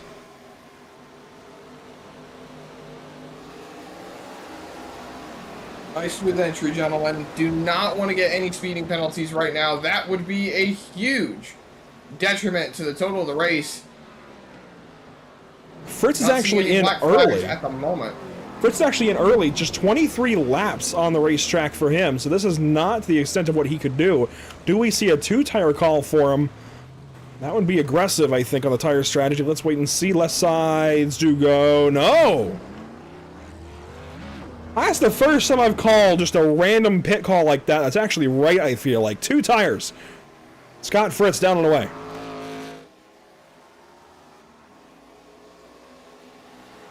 Three wide racing on the racetrack right now, Andrew. The battles are heating up. Look at this. There's Borbell, your race leader. There's everyone behind him. Look at all of this. Buzzio is in that. A lot of drivers who have pitted are in this group.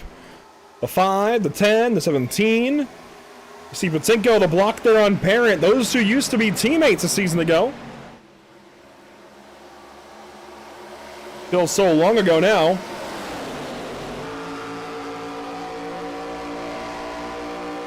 It's a bit like a multi-class race now, Zach, as we'll go ahead and end that driver, or not the driver, but the paint scheme, the Best in Show vote is now over on YouTube. Got to go an extra lap or two, and it's going to be, how about, the race-sponsored car. That's pretty cool. Dakota Bly gets to report back to Quantum with some very good news. That is the Best in Show for car number 88 here this evening. The Quantum Ford Mustang.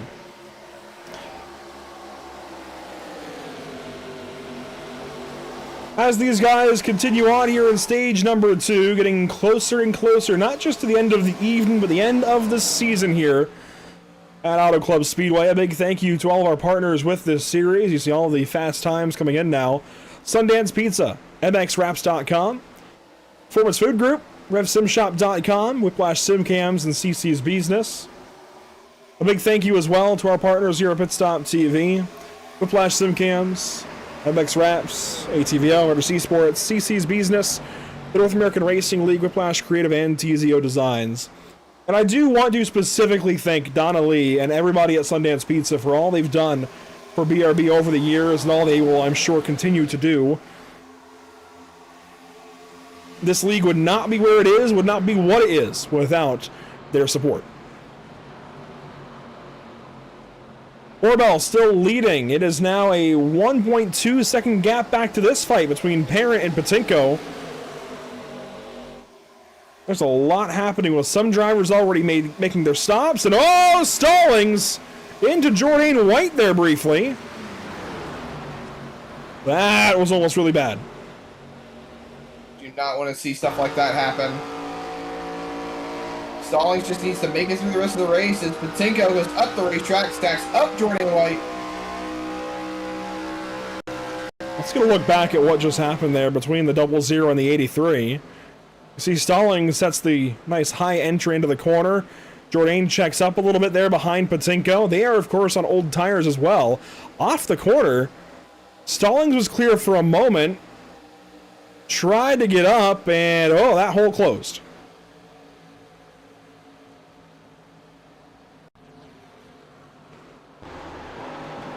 Here's a look at it for Jordan.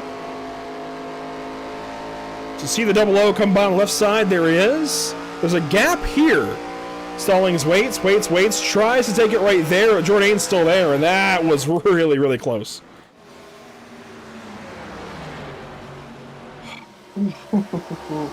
Stallings just needs a stress-free race the rest of the night.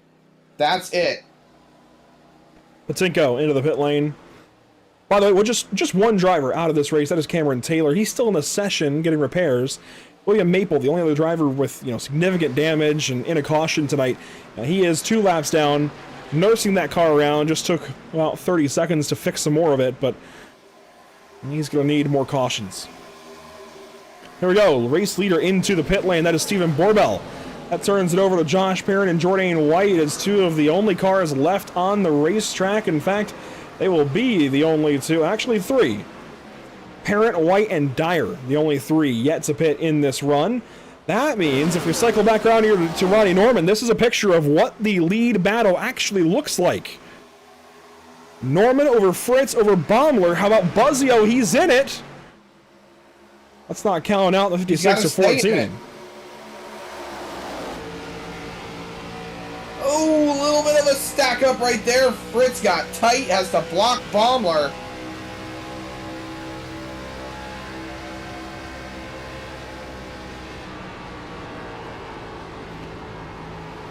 It's getting dicey.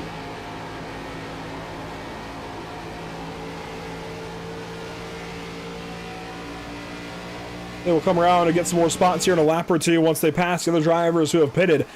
So I'm curious, I'm starting to think about this. They need their last stop to be after about lap 95 if they can.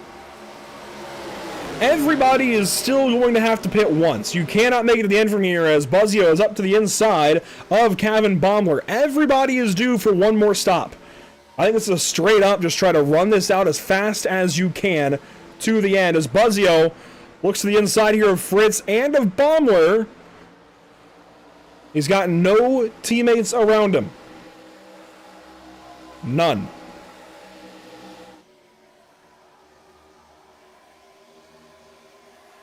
What do you do when you don't have any teammates? What's the game plan? You just have to find your way through. Drive fast, Make turn the left. best of the situation. Or find some friends. You know, he's Adam Buzzio, right? He's league owner. He drives this thing. He is going to, I think, have some default friends, such as Richard Wolsifer on the admin team. Might be willing to help him out. I mean, Richard doesn't really have any other dog in the fight right now. He's eliminated from contention at this point with Stallings' stage 1 win. So could Wolsifer opt to help the driver of the 5 here, these final 41 laps? That could be a difference maker. That could help the 5 get to the front. So in contrast to that, though, Zach, the top 2 are teammates, Norman and Baumler. They, I'm sure, are going to work together, even though Norman cannot win this championship at this point. He would love to get another win. I'm sure he would. A win would be a nice consolation prize, if that makes any sense.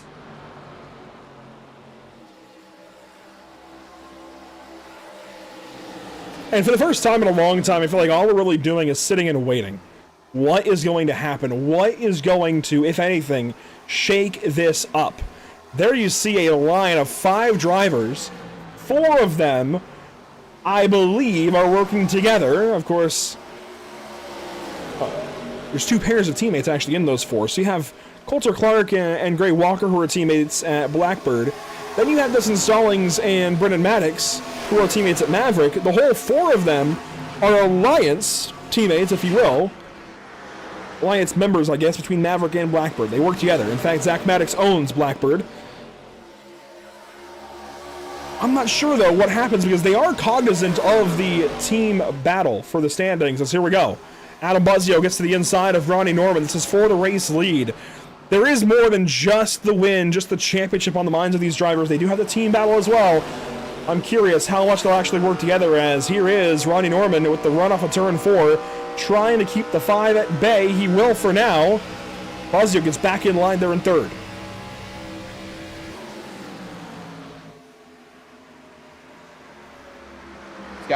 He's got to find a way further forward. He just has to find a way to make this work, and something has to happen to make this all somehow work out. I don't know what could go in Buzzio's favor to make this fall in the way of him winning the championship. I mean, the packs are separated right now, but they're closing up. There you see Fritz at the tail end of this pack, and then you just saw it for a moment. The second pack is starting to close the gap.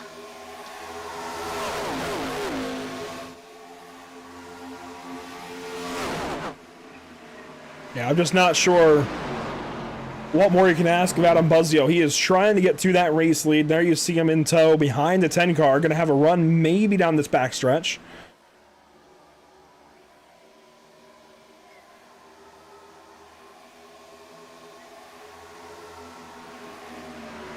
We do have Rusty Rafferty cooking up some dad jokes. Buzzy all alone. Fair enough. Gonna need a sensu bean for that one.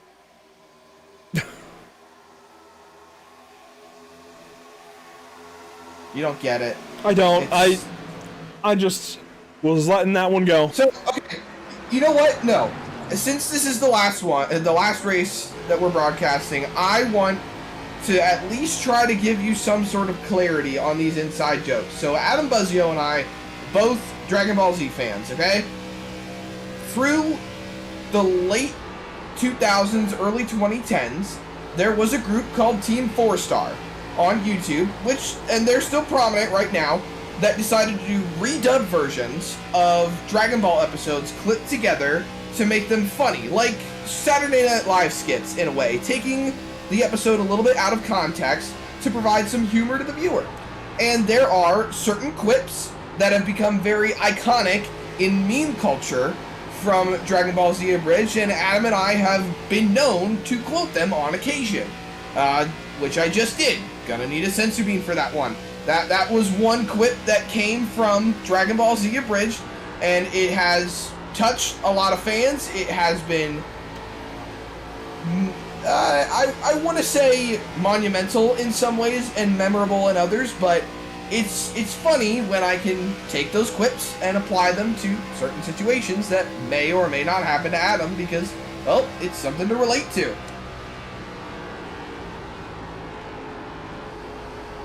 And that has been your Zach Murtis tangent of the evening. Fair enough. I mean, hey, my TED Talk. Yeah, there you go. Just say my TED Talk. Look, everybody has their thing. It's not mine. That's okay.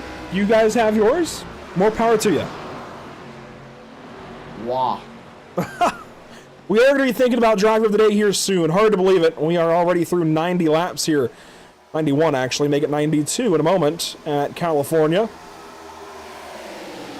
And we are just watching the 5 and 00 for this championship. There are many more storylines, but frankly, what it boils down to right now for these drivers is just trying to get to the checkered flag first. Zach Maddox is a bit of a spoiler in this top 5. He could shake things up. But frankly, as far as the fuel strategy works out for these drivers, they just need to get clear to the end of the pit. And for these guys, they've got about 6 to 7 more laps before they need to be on the pit lane, I think. Maybe even a little bit longer, 8 to 9. There's a little bit of wiggle room.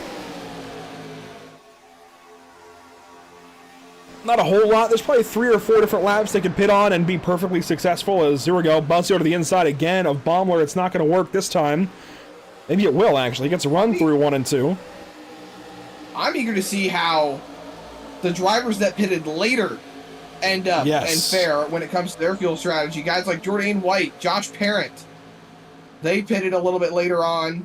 That will now be down to the inside. Adam Buzzio's looking for the race lead. Those other drivers will be the big domino to fall. If they can stack enough of them ahead of Dustin Stallings, it might still be within reach for Adam Buzzio, but he absolutely has to win this race. He's not getting most laps led now, that's for sure, as Norman gets a shove there from Baumler. You see the draft in full effect. Watch out, guys. That was nearly the right rear of Buzzio on the left front of Baumler. They did touch. Thankfully, they keep it rolling. But this is where we start finding Adam coming to life a little bit more. If he gets the bonus point here, that effectively brings him 1 point closer to potentially winning the championship. If Dustin Stallings has some issues, he has to get up there. He has to get in front of Ronnie Norman. Get that bonus point, lead that lap, put yourself effectively 1 point closer. That means, effectively, Stallings would have to finish 16th or better to win the championships. Adam Buzzio to the inside of Ronnie Norman, trying to get the lead here off of turn number 2. Could eventually, does not work on the bottom side. His nose is ahead for a moment. Side draft him. Get up on that quarter panel. He tries. Wolcifer coming to help the 5 car. Get up on that race car, Adam. Look, it can be either driver. I just want to see it be close. Inside of 30 to go. Line. Ronnie keeps that lap. Norman still leads. Adam's got help finally.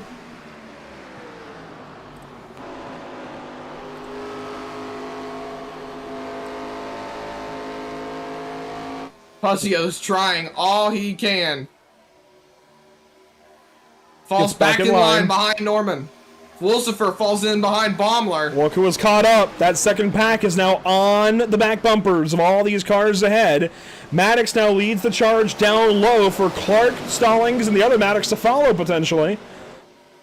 Okay, here's what I'm thinking, Andrew. Pit on lap 100. Split them. Short pit and split it. We'll see. I'm not sure what the move is here. They have gone, I mean, they are good to the end at this point, more or less. Extra laps are insurance, sure, in case we get in a late yellow situation, but they are more or less good to the end on fuel once they make their final stop at any point in time. Green white checkers could change that. Yeah, well, 2 technically, 1 for cause. Here comes Stallings, free off of turn number 4, and there he goes, back of the conga line. What a catch, though.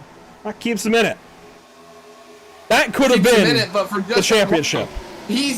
Well, I mean, that brings the championship a little bit closer. Stallings is 11th. Buzzio is 2nd. If Buzzio gets the lead, gets the bonus points, I tell you, he's within striking distance. 5 points striking distance. He would still need a lot more to go right. As you see, the Maverick and Blackbird group rallies back to Stallings to try and help him out. Adam Buzzio, more or less, fighting alone. His teammates, William Maple, well, he's 21st. Stephen Borbell is 13th on an alternate strategy. Adam is effectively alone, while Dustin Stallings has 4 or 5 guys helping him out. There's the blink again from Ronnie Norman, and he cuts down a lane that Buzzio had already chosen. That holds the 5 car back. That arrow tight. That handicaps you through the corner. It's going to give him a big hole shot off of turn number 2, though. Gets right to the back bumper of the 17, takes a look, goes to the bottom, and sends it down into turn 3. New race Big leader, move. Adam Buzzio. That's what he had to do, and now you'll see Norman pit as soon as he got passed up for the lead. 17 to the pit lane. That is going to begin the chain reaction of everybody else. The next handful of laps, but finally, Adam Buzzio puts the nose in the wind. That is lap number 1, led on the evening for driver 5. That is exactly what he needs. Those bonus points to keep himself in the championship fight. There's still a lot of racing left to go. Anything can happen in 25 laps, Andrew. And just as Ronnie Norman hits to the line, or hits to the pit lane, Adam Buzzio is pitting in. Wolcifer's going to go with him. That was a little too easy. That was a little too easy, I think, for Buzzio. He wasn't hard enough into the corner. Here we go. Into the pit lane. Needs to be picture perfect here. Oh, Gray Walker! Oh, Gray Walker! Wow. Alright, so this group pitting. Buzzio, Wolcifer, Fritz, Zach Maddox, Coulter Clark, Gray Walker, also Carl Pooler, Evan Patinko. And oh, Adam, no! That's the second time tonight. No. Both runs where he needed to be perfect, he missed his box by inches. And he's going up for 4 tires. No, 2 tires, waited on gas. Maddox took 4 behind him. Oh man, this is disaster now for the 5 car. He's behind Fritz and multiple others. Into the pit lane now. Most of the rest of the group, it feels like. Maybe not. It'll be Perkins, Stallings, and Maddox.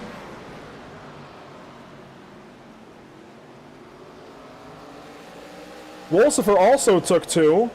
But yeah, he might have taken a trip down through the grass potentially or something. I saw him pointed outwards, like he had slid into his box sideways somehow. I don't know. Let's see, Maybe here comes he misses Baumler. box as well. Baumler And is he's very in. slow on his entry. There you see Buzzio continue on by. He is on just 2 tires. That's going to hurt. Baumler pits all by his lonesome here for now. Let's see, does Bly come in? No. So Jordan White leads into turns 1 and 2. He's got Parent and Borbell shortly behind. Here comes Coulter Clark in the 4. He is just ahead of the 5. And let's see, of the drivers who have pitted, wow, Stallings also took 2. Stallings is ahead of these guys. No way. That's the second time tonight that Double Zero has quickly switched to 2 tires. Gets out ahead of Adam Buzzio by a whole bunch of time. The first car on tires is now the 48. He is here in 9th into turn 1. Then it's Perkins, then Norman, then Stallings, then Clark, Maddox, times 2, and then Buzzio. Frankly, Adam needs a very big crash for Dustin Stallings. That's what it's going to take. He needs a miracle right now. He does. I want to be optimistic. I want this to be a close battle. But that first stage sealed it. Look at the front of the field, too. Jordan White, Josh Parent, Stephen Borbell. They are still out here, still running. They've got a pit. You've got Dakota Block, Cody Dorsey, Sam Dyer, Cole Lewis. I'd say the next 8 laps or so for all of them. And they've got to hit the pit lane. But frankly, Zach, we could see a caution in that time. Nothing is We haven't seen guaranteed. a caution yet. We have. Taylor and Maple. Not since then. Since we've been bringing up the discussion of cautions. It's like doing the rain dance. You talk about it enough, at some point it's probably going to end up happening, but you never really know. We've got 20 laps to go. We've got 19 to go when they take the cars across the start-finish line. I mean, I don't know, Andrew. At this point, what can you say? If we continue this race as it is, as it has been, Dustin Stallings is going to go 2 in a row. That's going to be it. That's going to be all she wrote. Not 2 in a row. It ain't over till He the did fat lady not- sings. Well, the fat lady is starting to sing. He did not win the championship last season. That was Zach Hall. Right, Zach Hall. That is important. I think Dustin wants to kind of fire back after last season. Zach Hall joined the series after 4 races of racing. So, he joined in late, was able to still make the chase, had an absolutely phenomenal season. I'll give it to him. A lot of drivers felt like he was outclassing them. Well, regardless, he is down in the record books as a Season 5 champion. And I think Dustin Stallings really wants to fire back, get himself the title here again in season number 6. Maybe feels like it should have been 3 in a row if he gets it here tonight. Here are your top 3, though. White, Parent, Borbell. Also staying out to this point, Bly, Dorsey, Dyer, and Lewis. So your top 7 yet to pit, and they are due in, I'd say, in the next 4 to 5 laps. In fact, here is Cole Lewis on the pit lane in car 52. Just got passed up by all those guys who are at the back end of the field but have already pitted. And, I mean, this is effectively the fight for the lead. Perkins and Norman keeps blinking. Perkins at the racetrack here. Nearly gets the fence, but what could be for this 6 car if he can just hang on?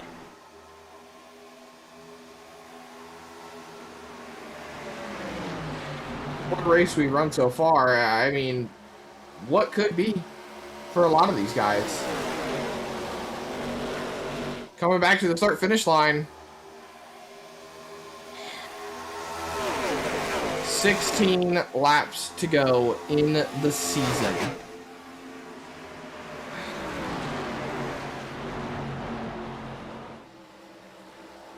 You know, Andrew, what am I kidding? Who am I kidding? I'm pretty much one for sentimentals all the time, but I think I speak for everyone when I say, and what you have already said, is I've thoroughly enjoyed every single race we've broadcast for them. And I know, while this is not the end of the show, we're getting towards the end of the race.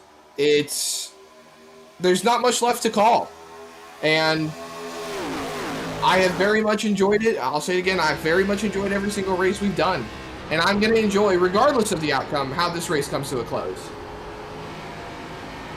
Yeah, I'll read at least a little bit of my letter to the league a little while later, but Dustin Stallings, I mean, it is shaped up for this championship. He runs 10th, Adam Buzzio 16th, and even before stage 1, that would have been surefire lock. Stallings had 6 points coming in. Buzzio now is another, what was it, 7 points further back?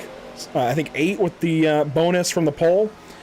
So it's not looking good for Adam as far as the championship goes. But for this league, I mean, BRB has been such a staple on the channel for 2 years running now. It's going to be strange. Maybe not right away, because we've had off seasons before, obviously. But it's going to be strange, the farther we go into fall, not having any BRB racing on Pit Stop TV. And sincerely, a huge thank you goes out to everybody behind the BRB Racing League and the Sundance Pro Series, what used to be the Butt Kicker Cup Series. I mean, there's been a name change or two in there. There's been a car change in there from the NASCAR Cup Series cars to these ARCA cars. That was a big storyline for an entire season. Here they are, second season of ARCA cars. I hear they're going to change for Season 7, but for the time being, what a couple of seasons they've put together in this car. It's been a lot of fun. I have thoroughly enjoyed, especially this car for them. It has leveled the playing field so significantly. And we see the effect of that. I mean, it's still the same guys up front. I mean, Dustin Stallings has the most poles of anybody here in BRB. One of the best win totals of anybody. In fact, he's third on the all-time wins list. Just a few behind Mason Houseman. And Adam Buzzio is pretty much the leader in most of the other stats that would really matter. I mean, he's got the most, I think the most top 10s, I think the most top 5s. He's got a pretty insane top 5 and top 10 ratio, percentage, whatever you want to call it. It's two of the best that could possibly be fighting it out here tonight. As here we go for the lead. Caden Perkins up into second spot for now, but it will be the lead once Sam Dyer pits. And look at that adjustment out of Ronnie Norman. He heads down the racetrack. But it is now Caden Perkins out ahead with just 12 laps to go here coming up.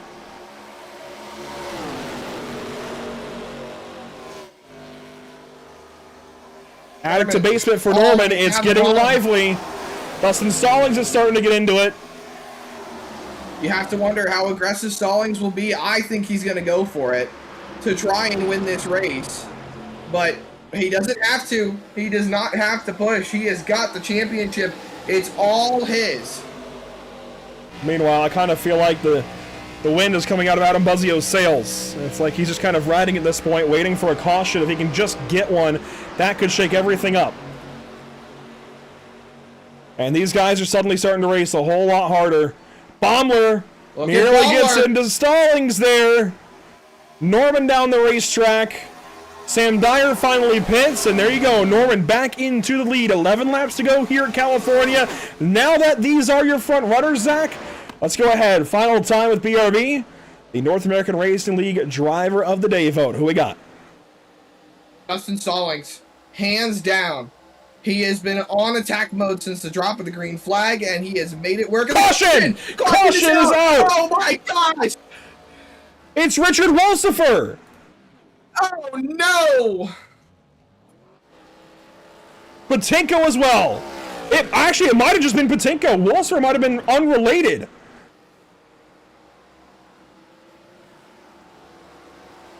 I mean, at the last possible moment, nearly. And now everything's out the window. We will ixnay the driver of the day. Okay, let's go back here. You saw a little bit of it. This is going on for a while for Patinko, it looks like. This is Pooler, Patinko, and Wolsifer. Turn 4. Patinko is free. Building way free. Into the wall. Big hit. Wolsifer gets by. Into the grass he goes. Spinning was car 56. You see Patinko park it down on the inside in the grass. What the heck happens from here? How does this cause the caution? Yeah. Wolsifer's got damage on the front end. Patinko keeps it low. He probably got a black flag right there, actually, for going through the pit lane.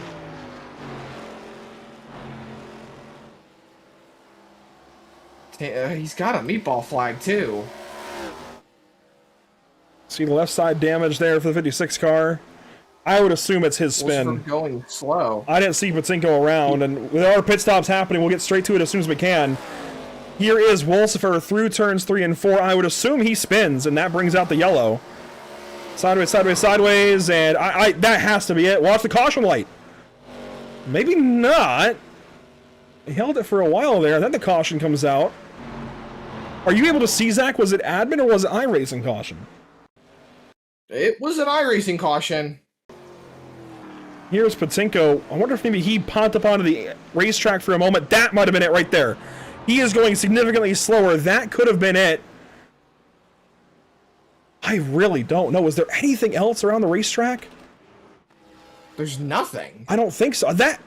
It has to be some combination of those two having issues. I genuinely don't know which is technically responsible for the yellow, but we have seen now pit stops. 2 drivers stay out. Perkins, actually a bunch of drivers stay out. Perkins, Baumler, Borbell, Parent, and Dyer stay on the racetrack. Fritz is the first out of the pit lane. He's followed by Maddox and Clark.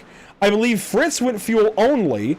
Maddox and Clark for 2, along with Zach Maddox. Norman is the first on 4. He is followed by Dustin Stallings, Gray Walker, and Adam Buzzio on 4 tires.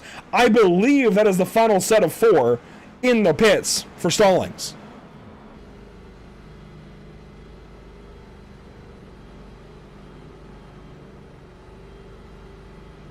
I am perplexed as to how this caution even comes about. It has to be some combination of the 56 and the 81, but I don't know what it was. That said, I want to dial up the driver of the 5. It's high pressure. And Adam, please don't hate me for what I'm about to do. I'm sure Gavin is watching. Hopefully Gavin can warn him. We're coming to him. I just want to looks like hear what he has to say as the field bubbles up. Well, here, I was going to say race control. Oh. Let's bring in Adam here. I know this is buzzer beater kind of moment for you, Adam. It's going to take a massive swing. We've seen you try and battle through the strategy battles all night. Do you have anything? Oh yeah, we got something. We got it figured out now. We just we missed it at the beginning of the race. We missed the opportunity to keep the points tight or get any kind of advantage on Dustin. So we got something. Obviously, with the point spread now, Dustin's going to have the opposite of luck. But no, we got something for him. So we're going to see how this plays out. You know, I have a feeling your guys are going to get quite the show here. But yeah. Win, lose, or draw, man. You know, like I said at the beginning of the race, I just had to run the best race I could, and we know we had a rough start, but we turned it around, and at least we're still on track fighting. So we've got something. We'll see if make it into something though. Win, lose, or draw. We'll check back in with you after this checkered flag. Best of luck. Thanks, guys. Adam Buzzio going to take another swing here. Zach, what you got from race control? 56 has been deemed at fault for the caution. There you go. Wolfsburg will have to serve a drive-through penalty. He is back on the racetrack. Patinko is not. Here we go. Restart zone. Caden Perkins, Kevin Baumler, Stephen Borbell, Josh Perrin. I don't know what's going to happen now, Zach. Once they get settled, it'll be driver of the day vote, that's for sure. Here we go. Green flag.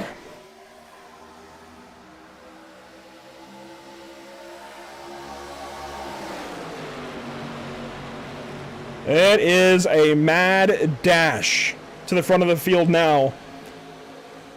Zach, we've had some time to think about it under caution. I don't know what to expect. I'm weary of a green-white checkered, but we've got to decide. Who you got? I still am taking Dustin Stallings. He has done a phenomenal job today to keep himself on attack mode for this championship. And I think pick number 2 has got to go to Caden Perkins. He is up 16 spots and leading this race right now. Perkins leading. There he is, doing the snake down the front straightaway, trying to hang on to this potential win. It would be the first of his career in BRB. Here comes Stephen Borbell to the inside. Oh, man. I do want to give a nod to Zach Maddox. He will go on my personal nomination here. I don't know what's going to happen. I don't even know who to pick.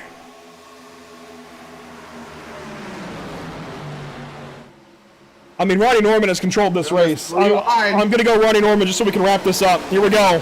What is going to happen? 4 wide. Clark with contact. 4 wide down the front stretch. 5 Oh wide. boy. Close to Oh it. my gosh. Gloves are off. What happens? Buzzio's on the top side. 5 wide, maybe for a moment. Holy cow. It's Borbell and Dyer at the front. Parrot. There they go. They're hooked. They're hooked. Crashing down the backstretch. Perkins is in it. Pooler gets through. Never mind. Oh. Walker, Fritz, Yeah. and more. We're not done, ladies and gentlemen.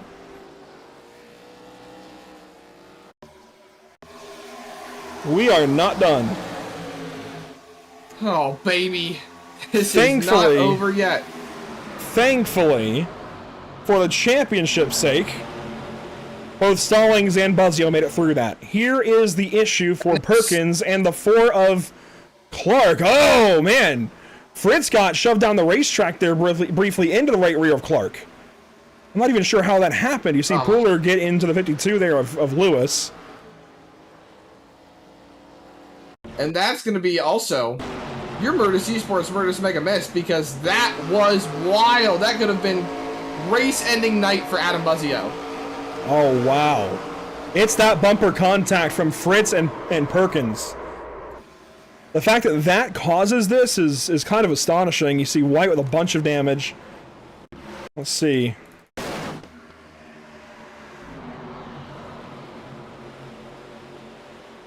Here is off of turn number 2. Fritz just barely gets the back bumper of Perkins, and that's enough to unsettle his car. He gets down into the 4 of Clark, and that sets it all off. Wow. And I'm sorry, Zach, who had the miss? Adam Buzzio. Keeps him alive. A little bit longer. Watch it right here. Caden Perkins, he's on the outside of him, and Whoa! look! Wow. I didn't even realize how close that was the first time, or the second, or the third, or the fourth. It took a minute. This is looking backwards from Buzzio. Fritz on the inside, gets to Perkins' quarter panel. There's the contact. Whoa! Woo! Getting a real good look right in the eyes of the peanut M&M. Up close and personal. Yeah, this is going to send us to overtime as well. So a look here at the MX Wraps overtime rules. 2 laps, a green lap and a white lap. Then checkers will end it. If the green lap is completed on any of these attempts, the race is official. If the green lap is not completed before a caution comes out, we restart again. We only get 3 attempts. After all attempts are used, a caution can end the race. So, if we have 2 more cautions, it's do or die from there. The next flag will end the race, whether it's caution or white. Oh boy. Some more pit stops under this caution. Carl Pooler, one of them. Scott Fritz, the other. You can imagine both of those for damage. And here we go. The lane choice for the leader, Borbell. Dyer goes bottom. Potentially the final restart of our time with BRB. This, it's all for everything. Buzzio's going to restart right behind Stallings, and frankly, he needs Stallings to crash, especially with that crash, taking a few out. He needs the 00 to crash. And I hate to say that. I know he hates to hope for it, but that's what he needs. That's all I'm saying. I don't want anybody to have to crash. But I do like really close championship battles. I have to admit. This is just... I gotta say, all of these points that Stallings has amassed is just credit to what he's done this season. Yet again, I mean, 3 wins coming into tonight. He could make it 4 still. All those bonus points throughout the season to get into the chase and just the run he's had this season. I know we are very, very hopeful for Adam Buzzio, but we also need to celebrate what Dustin Stallings has done. He is potentially a restart away from his 2nd championship in BRB. His 2nd in 3 seasons even.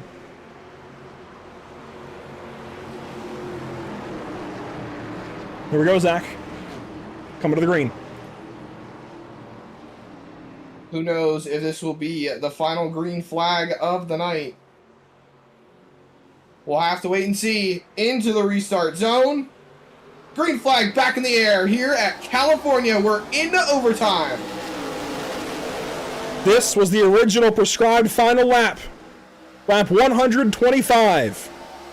Contact there between Maddox and Dyer. What the heck is going to happen to the checkered flag? Adam Buzzio needs a miracle and a half. A door bang there from Dyer into the 23. Dyer now down the racetrack. He comes back up. He pulls back off. Here comes Buzzio. Buzzio and Stallings side by side. Stallings with the nose in front. 3 wide in the middle is Buzzio. Dyer keeps Buzzio from getting to the bottom. Here we go. White flag. No crash. This race is official no matter what happens between now and the checkered. White flag for the final time, brought to you by Whiplash Simcams. Everything taking shape, falling into place. Maddox in front of Stallings here. Parrott to the outside. Borbell trying to keep them out of the draft. He's going to win this race more than likely, but everything is taking shape behind him. Through 3 and 4 for the final time this season, Andrew. We're going to crown ourselves a race winner and a series champion. Dustin Stallings, he's got enough. Stephen Borbell does too, but for a different reason. It'll be the win for Borbell. A massive crash behind, and Dustin Stallings, for the second time in BRB history, is your champion. There you see Buzzio with a shot to Zach Maddox. It is the championship for Stallings. Buzzio seems to possibly be on a mission. Borbell with the win. I'm sure he's going to go celebrate with Borbell. The whole Next Level crew is. But there you see the celebration for the championship.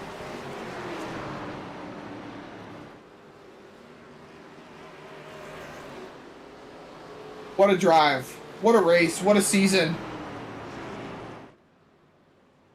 Oh! A little bit of contact there. Stallings comes around. I'm not sure if there's going to be an order here to the celebrations, as Borbell is going to go ahead and start giving it the go on the front stretch. A worthy celebration, admittedly. He came through, snuck on by. I think surprised a lot of us for this win. He needed it. I'm pretty sure he was still winless to this point this season, so this gives him a win at least within season number 6, and yes, it's the first of Borbell's season.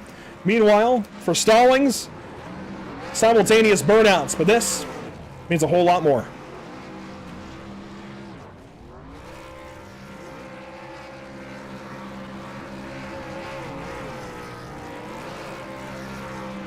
It's been a season for so many, but at least Dustin Stallings can say it's been a good season. A great season. Maverick Motorsports just having a ball. And I believe, if I'm not mistaken, they're going to take the team championship as well. I'm not sure. I'm not going to tabulate those points. that's beyond me. We'll let the series officials figure that part out, as Dustin Stallings will park it down in victory lane. Not quite a win for him, I guess, but Borbell gets there anyways, so it's still victory lane, I suppose. As about half the field, half the league is doing burnouts somewhere on the property. I mean, look at this. Everybody celebrating on the front stretch. It's a season of celebrations.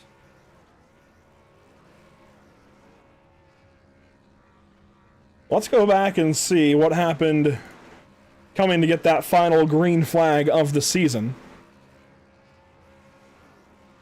Let's see, this is Borbell. Let's back it up a little bit farther. This is into the restart zone. Let's see. There's some conversation about the restart, but frankly, the restart would have been called back by iRacing if that was not kosher. That's the green flag. And there was just nothing Buzzio could do. He was just mired so far back in traffic. There's contact there with Dyer and Maddox. Dyer comes up, hits the 23. And then down into turn 3, Dyer still being on the inside there, really handicapped Maddox. I think that, or not Maddox, but Buzzio. Held Buzzio back entirely, and that destined the 5 to finish where he did. 9th. That right there killed everything the 5 had.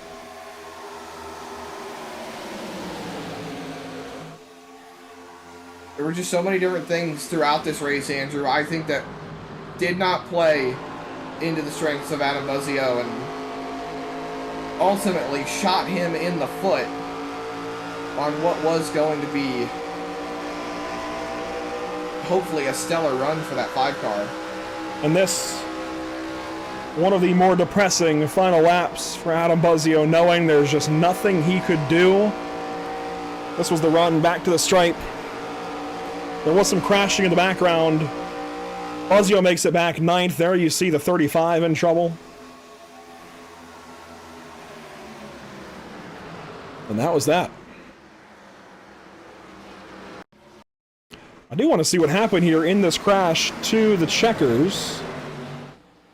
Here's Dakota Bly. There you see the 35 on the inside.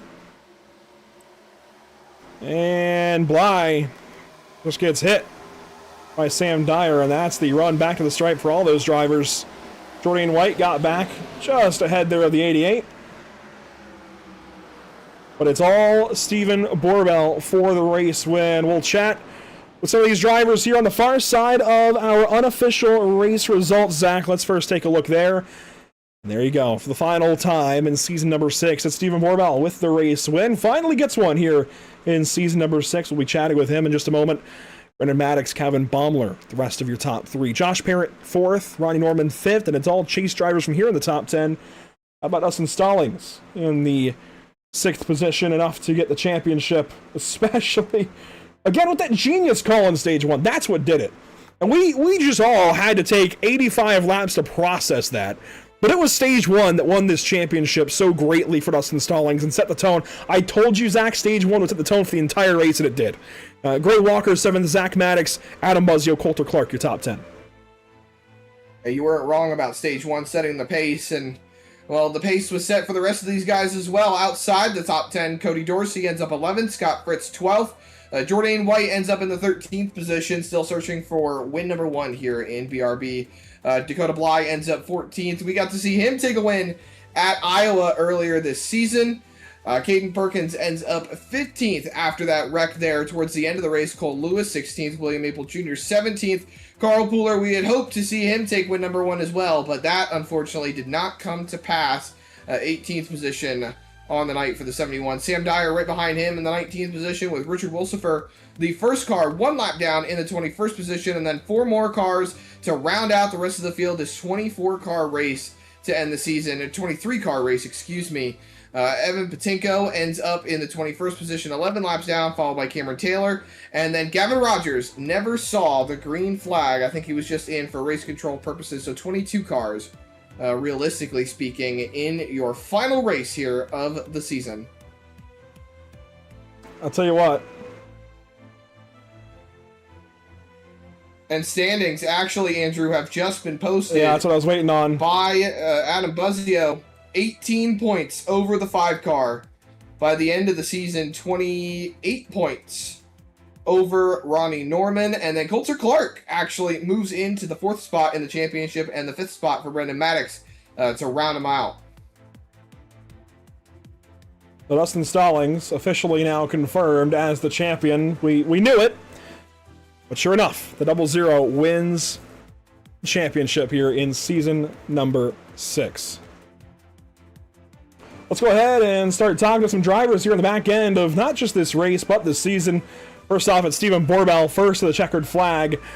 How about that? You finally get yourself a win here. You will not go winless in season 6. It was looking like it there for a little while, but you stay in it. When everybody's faffing it out for the championship, you just drive right on by, it feels like. Yeah, I don't know. This season has not been a particularly fun one for me personally, but I mean, it felt good to be on an alternate strategy all race and I didn't think it was going to end up panning out, but then we got that late caution, and I thought to myself, what's the point of pitting now? And I'm behind 10 guys and have to pass them within 5 laps. Like, it's not going to happen. So just a stay out situation, and thankfully the guys behind me were battling too hard. I was able just to get away just enough to where Brendan couldn't get to my rear in that last corner.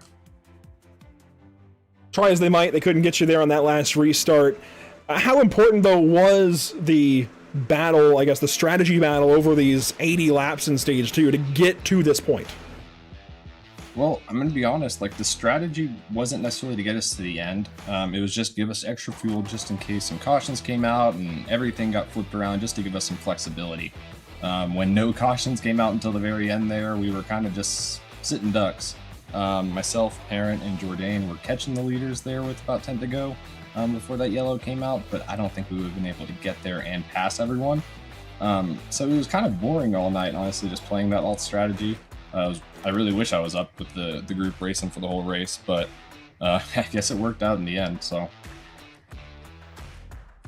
Well, Steven, congratulations. You saved your season. As far as the win streak goes, I think you have one extending back at least the last couple of, 3 or 4 seasons, right? It sounds about right. I really don't know. Either way, it just feels good to get a win back again, and congratulations to Dustin. Adam came really close there, and all the props to Adam as well, but Dustin deserved it. He had a very consistent season and caught fire late too. I know when we switched to this ARCA car, he was a little concerned about that change at first, but he got it down, and he got it down good. So big congrats to them. Andrew, thank you for everything. Pit Stop TV, Zach, thank you as well for everything. We're going to miss having you guys around, and we wish you all the best. Likewise, Steven. Good to talk to you here in the final race, and hopefully we aren't strangers. Best of luck in Season 7. I appreciate it. Thank you, guys. Steven Borbell with a big win here at California. And Zach, what do you say? Well, actually, I think Dustin is still kind of debriefing from all of it. Let's go ahead, though, and bring him in. Here is your Season 6 champion coming to you. Yeah, Dustin Stallings. You did it, buddy. You're walking out of here a 2-time champion in the BRB Sundance Pro Series. How's it feel, man? You made the best call imaginable in stage 1 to lock down the points and get the stage win, and it was just honestly over from there. There was nothing else that could be done. Yeah, feels really good. I feel like this one is, I wouldn't say a little more emotional, but definitely means a lot more to me. I'm not like kind of downplaying my first championship by any means, but this one, the first half of this season, did not believe I was going to be in the position I was going to be in the later parts, but also being in the middle of selling a house and moving into a rental house, and also starting a new house, and also a newborn on top of that. That's a lot, but glad I was able to cap it off with another championship. I was kind of trying to keep tabs on Adam most of that race tonight, but once I that first pit stop in the first stage, I just kind of locked in and just stayed focused there. I know there was a couple of times where I got sideways off of 4, but luckily kept it underneath of me, and was kind of gonna try to go for the race win, but kind of had my teammates in my ear basically telling me to kind of just play it a little safe to at least get a solid finish, and listened to them and was able to put a pretty good points gap to Adam there. It was super fun. Adam's really good. I know he's got speed, so I know it wasn't going to be easy. That strategy, I think, was the biggest factor, and I kind of didn't want to kind of burn a set in that stage, but I kind of just rode around and made up for it once the final stage got started. And then going over the whole season, really. I mean, last week at Atlanta, you got involved in some on-track incidents, and we thought that blew the championship door wide open. You pretty much shut all of that down tonight, and there were ups and downs throughout the whole season. And I think one question that I could walk away with, or even two questions, really, is how do you feel your season as a whole played out, and what race do you think was maybe your biggest takeaway from this season? I'd say the race that kind of got the momentum going had to have been Martinsville.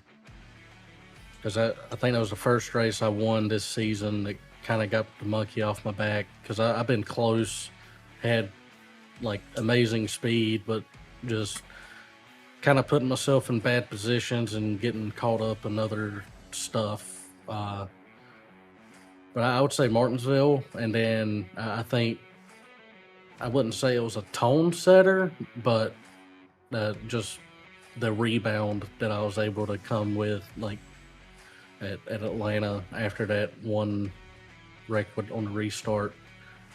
Luckily, I didn't have too much damage, but I know whenever somehow I took a set of right side tires and didn't mean to, I knew it was going to be tough, but was able to make up for it and just take it easy and basically kind of saved my championship hopes. Because I think if it wasn't for that drive toward the end of that race last week, I think Adam would have been in a much better position. They probably had the points lead on me. Well, had he been in a better position or not, you certainly would have still put the stomp on him, as you did. 18 points from 6 points coming into the race. A phenomenal drive, a phenomenal job, and a phenomenal champion. 2 times, you are now at the top step. Congratulations, Dustin. And hopefully, even as we take our step away, we'll be seeing more winning ways from you as you continue on. I appreciate it, guys. I know I've been telling my teammates, definitely gonna try to take a break with everything I got going on, which I'll kind of still be around and hanging out and stuff, but yeah, definitely glad to be a part of a league that you guys cover. I love y'all's work, and it's just super fun going back and watching these. You guys commentate very well, have pretty good talking points, and it's just amazing. Don't really know what next season holds quite yet, but I'm sure we'll have some discussions about that and kind of go from there. But just super, super grateful for all the guys that I've been racing with here for so long, especially Adam and Steven. I've been racing with Adam for years. I have a ton of respect for him and Steven and all the other admins also, and Rev, and just love it. Great group. I know there's some kinks here and there, but that's going to happen just about anywhere. The grass isn't always greener on the other side, if that makes sense. But if you kind of have good relationships with the people and have respect and able to push each other on track by being respectful or just heads up racing, it means a lot. So it's amazing. And Dustin, congratulations from me as well. I know we saw you do this at the back end of the next gen stint here in this series. That was, well, season 4, 2 seasons ago, just I think shy of a year ago at this point, and here you are now within a year, 2 championships. You've got another addition to the family on the way. I mean, just Incredible. Good to talk to you. Good to watch this season unfold. And I know last season especially was grueling, was painful for you, all the missteps. And I wouldn't even say missteps, just a lot of really bad luck. So enjoy this one, soak in it, and hopefully we're talking to you again very, very soon. Yes, sir. I appreciate you guys a lot. Just grateful to have you guys. I hope someday down the future we'll be able to cross paths again.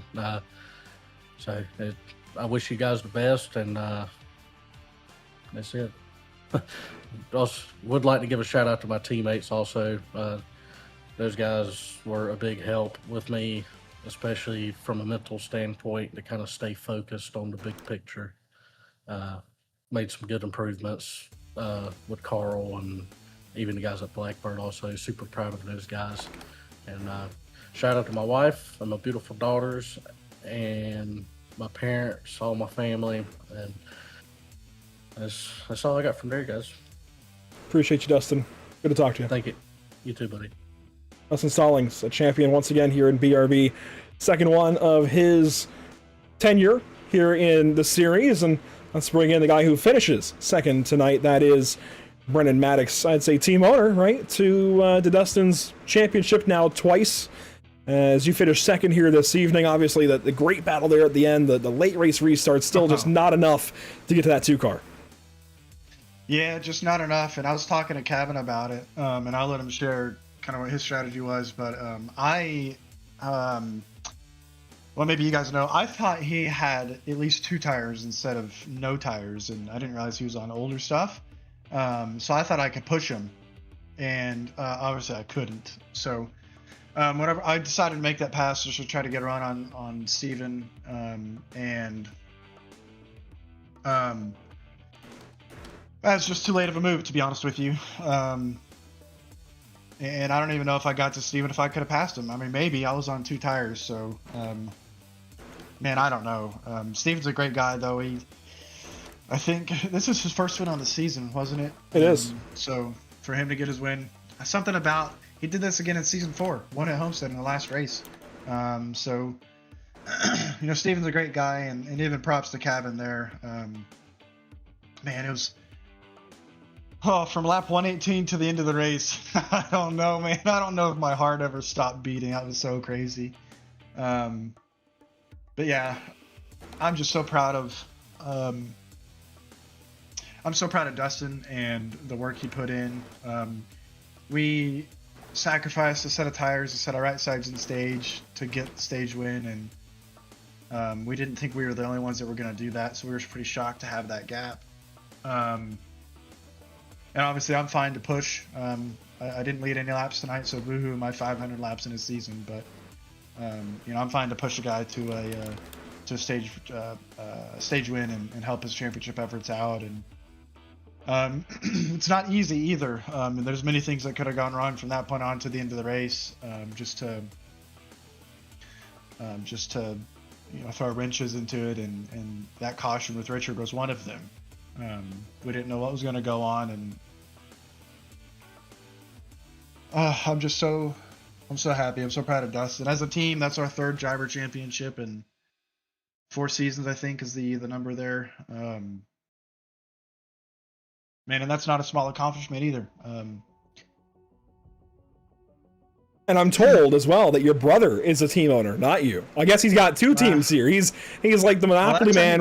Where's his where's his money bags? I guess he's the Wood Brothers to my Penske. We'll just put it that way.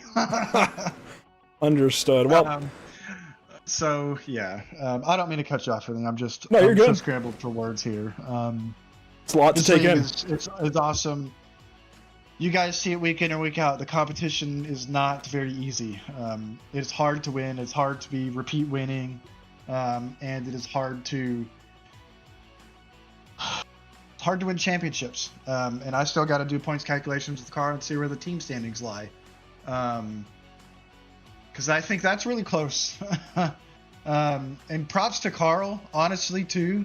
I know he finished 18th. I think something happened at the end with Sam, and he may have been on for a better finishing position than that, but all throughout the race tonight, he was having some wheel disconnect issues, and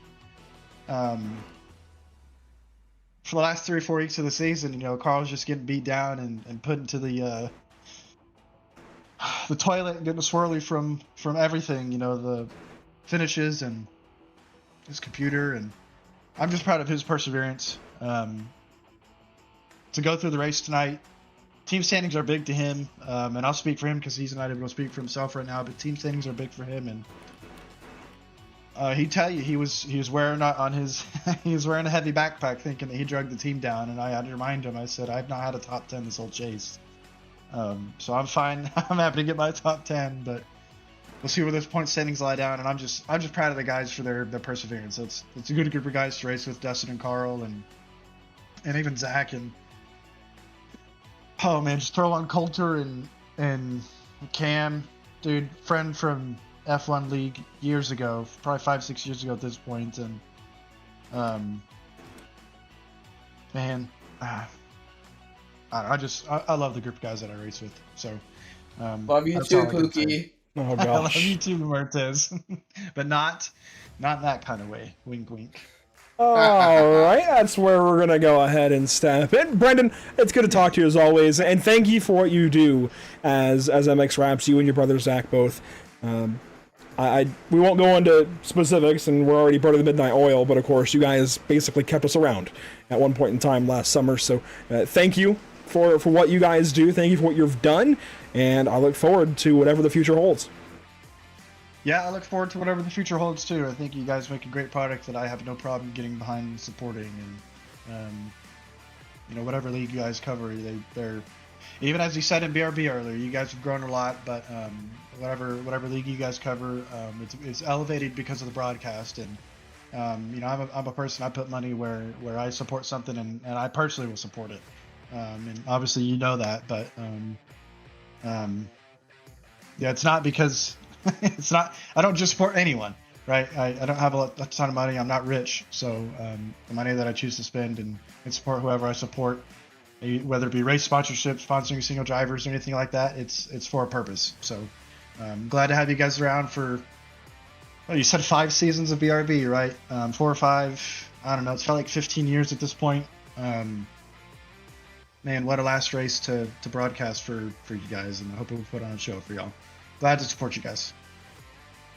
Glad to have you here, Brendan. That is second place for Brendan Maddox. I will say it does look like Adam Buzzio has taken off for the evening, and I can't necessarily blame him, Zach. And in that case, here is third place finisher, Kevin Baumler. Kevin was one of the drivers out there in contention for the race win. Kevin, you put up a heck of a fight. You weren't in the fight for the championship, but you were around drivers that were. What's the mentality of trying to take it to them while they're out there just trying to fight it for all they can for all the marbles for the season? Yeah, that's a good question. Going in, I knew I didn't want to affect the championship in any way with the 005 and obviously Ronnie. So you want to be aggressive, but I also didn't want to put them in a compromised position where they would get caught in a wreck or I would wreck them or something like that. So it was definitely a balance all night of knowing who's around you and what the point situation is, and not trying to make a mistake around them or wreck anybody. And even so, the fine line of being aggressive and not being too over aggressive when fighting drivers for the win and for things like the championship, you still have to show up and show out, and that you did. Do you feel like maybe if you would have tried a different strategy, maybe found a different way to stay with these guys, that you would have been contending for this win a little bit more? Yeah, the stage 1 there, I split it and took 4 thinking that was the right call, and it ended up not being the correct call, obviously. I think Brennan and Dustin pulled away. I don't know if they took 2 on that stop there in stage 1 or what. So I was down a set of tires. It was on like 24 old lap tires, I think, there on the last couple restarts. So if I would have had an extra set, I think that would have helped a little bit. But clean air was definitely big tonight, and these cars make a lot of momentum. So if you're not in the correct line, you're kind of out to dinner. It seems like So I don't know if the 4 tires would have mattered or not, but I like to think so, and wish I could have that call back. Well, you still put up a heck of a fight to see this one out, and I think you did a phenomenal job. So congratulations on your 3rd place finish. Congratulations on making it to the end of the season, and hopefully we'll be seeing you sometime down the road soon. Well, we'll be seeing you pretty soon over in Nora this coming Monday. Yeah, we got Richmond up next, so we'll be there and hopefully improve a little bit from the spring. I don't know. I just looked at qualifying results this afternoon, and there's some usual suspects up there, so we'll see how that goes. But yeah, it was a difficult season with this car. I'm not all that great in the ARCA car. It just drives so much different compared to what I'm used to driving. So it was a challenge, but there was definitely fun moments during the season. Well, congratulations on the 3rd place finish on the night here, Kevin. Hopefully, we'll be talking to you again soon up here in the booth. And soon, it should be Monday. So go out there, give us a good run at Richmond. I'll try. You guys gotta quit picking me in fantasy though, because we all saw how that went last night. So, hey, I gotta pick somebody so Andrew gets off my back. You know what I'm saying? I'm sure Andrew's looking at the stats for Richmond. He's gonna try to pick the 81 car. I'm gonna have to try to talk him out of that. But I just want to thank you guys for doing the broadcast for the Monday League, the Tuesday League. I try to tune in during the week for the Wednesday and Thursday leagues too. So appreciate you guys for all you do for the iRacing leagues. 'Cause I don't really run too many officials anymore. It's all league stuff. So it's cool having broadcast, and thank the league sponsors, MX Wraps, Whiplash. I'm losing my thought here. Somebody help me. I got you here on screen. Boom. Okay, yeah. So Whiplash, BRB Sundance, BB. Is it Business? Yeah, CC's business. Business. That's There you Kayla's. go. That's Kayla's thing. Who else am I forgetting? Brantley with Harpoon Designs. Shout out to him for putting his logo on my car. I probably didn't do a very good job of representing him sometimes this season, but appreciate him putting his logo on the car. Brady for giving me the call to ask me if I wanted to run with his team. Just everybody involved, in this league. I know we've all had our differences this season, but it's definitely been a season, that's for sure. So looking forward to continuing the Nora stuff like you mentioned on Monday, and we'll see what else I get myself into. Oh, and I got to give a shout out to Dustin for the championship. That's pretty cool to go back to back. So shout out to the season champion, obviously, and good race to Steven and Brennan there at the end of the race. We appreciate you, Calvin. Congratulations, top 3 to end it out. And with that, Zach, I do want to circle back, actually, to the driver who did come back to us, Adam Buzzio. He has rejoined us. Let's go ahead and bring him in. And Adam, I know this is not going to be easy to address, so let's rip the Band-Aid off. 2nd place in the championship. What happened out there? Oh man, no, it's not. The Band-Aid doesn't hurt too bad, brother. Still need a sensor beam. What'd you say? I said you still need a sensu beam for that one. I need at least 2. No, you know what? Honestly, our bed got made the first 40 laps of the race. I didn't feel great going into the race. I didn't struggle per se in the practice race, but I just couldn't find it in this car for some reason. I was always really good here in the next gen. In the first stage, I couldn't keep the tires under me. We made that cycle of green flag stops during the stage, and my tires were already down in like the 60s, real bad tire wear. And everybody on our team opted to not take tires, which in hindsight was a mistake. We should have definitely took rights. I know Dustin did. And the amount of stage points he racked up there, we were just going to need, kind of a catastrophic failure on his part. at that point to really have a shot at it. But overall, not a, you always want to win, right? I've been second in quite a few championships at this point, but I've got 1 or 2 under my belt as well. So, doesn't hurt too bad. Proud of the season overall. We weren't a big talking point for most of the season. We were just, consistent and consistently doing kind of what we needed to do. And then those last, 3-4 races of the season, we kind of caught fire and got a lot more consistency and a lot more speed. So we just didn't have it tonight, man, and Dustin did. So I know we had a couple close calls, but it worked out. Big shout out to him, man. He deserved it. Obviously, he was he was top dog for most of the season. So, and I mean, it's 6 seasons now of coming up short in some way, shape, or form. I'm curious as a driver. I know you say you've got championships elsewhere, but as a driver, I know this is your baby. BRB is your deal. You, Steven, and everybody else. How much more does this drive you?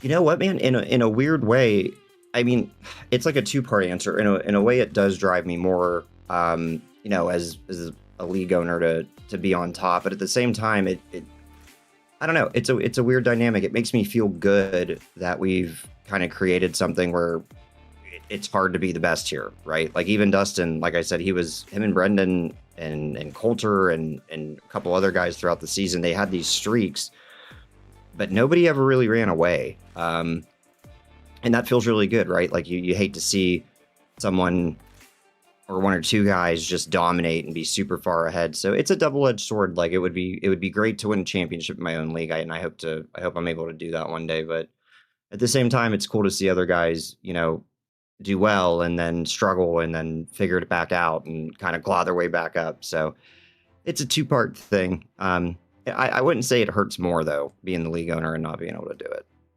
I will say, if you finally get the championship in Season 7 of BRB, I will be sending a nastygram for having done it a season after we depart. I also want to say, obviously, we have talked about going different directions. That's known, right? You guys have your Season 7 announcement, Freaky Fast coming on board for the season.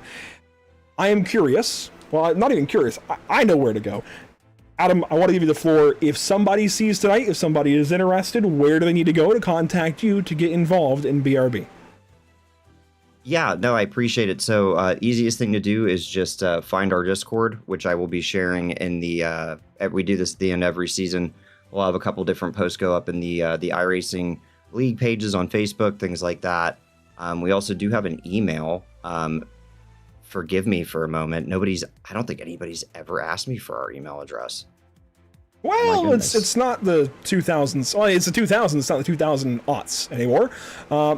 That's actually great. So while you find that, of course, you can also get involved sponsoring the league. Every league needs sponsors. So absolutely, Adam Buzzio, if you found the email, by all means, take the floor.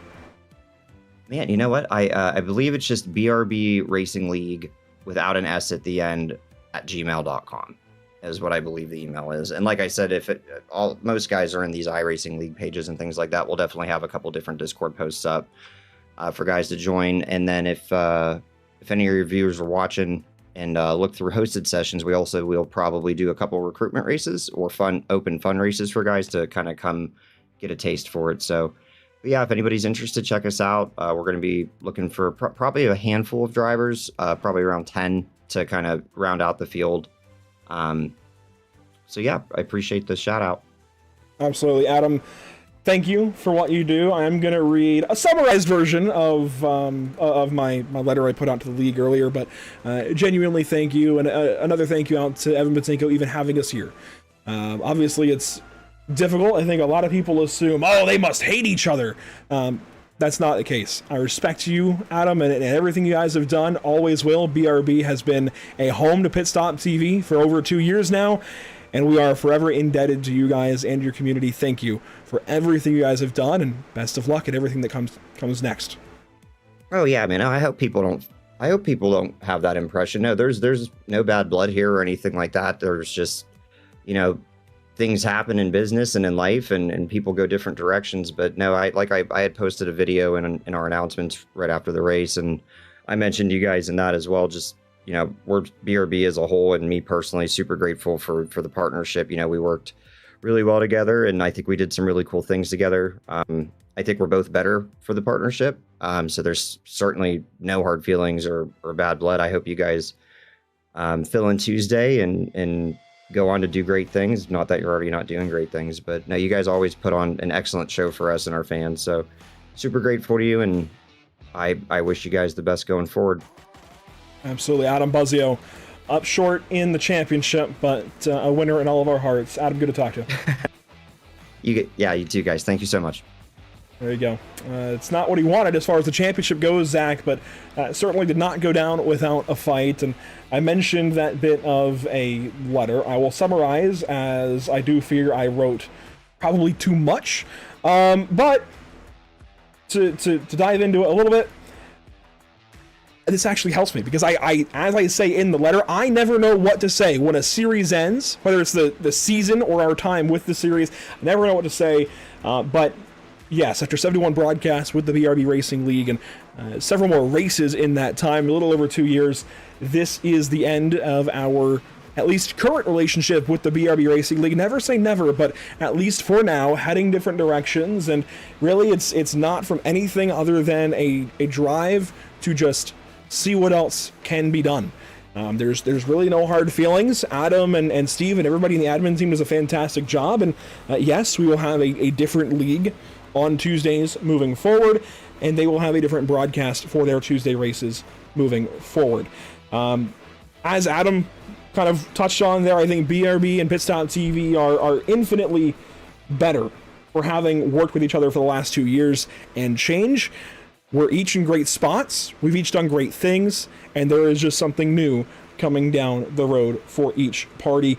Tonight was a fantastic race, great battle between Adam and Dustin. Obviously, Dustin kind of put things on ice, but still, it was a lot of fun to watch. And as the dust settles this season, again, our time is over, but to anybody in BRB, I don't want to be strangers. This is a fantastic community. It always has been since joining in Season 2. Immediately, there was a massive surge of people coming in Season 2 right when we joined. That was awesome to see, and that big push really positioned this league for the last 2 years that they have been running and all of the years that are down the road.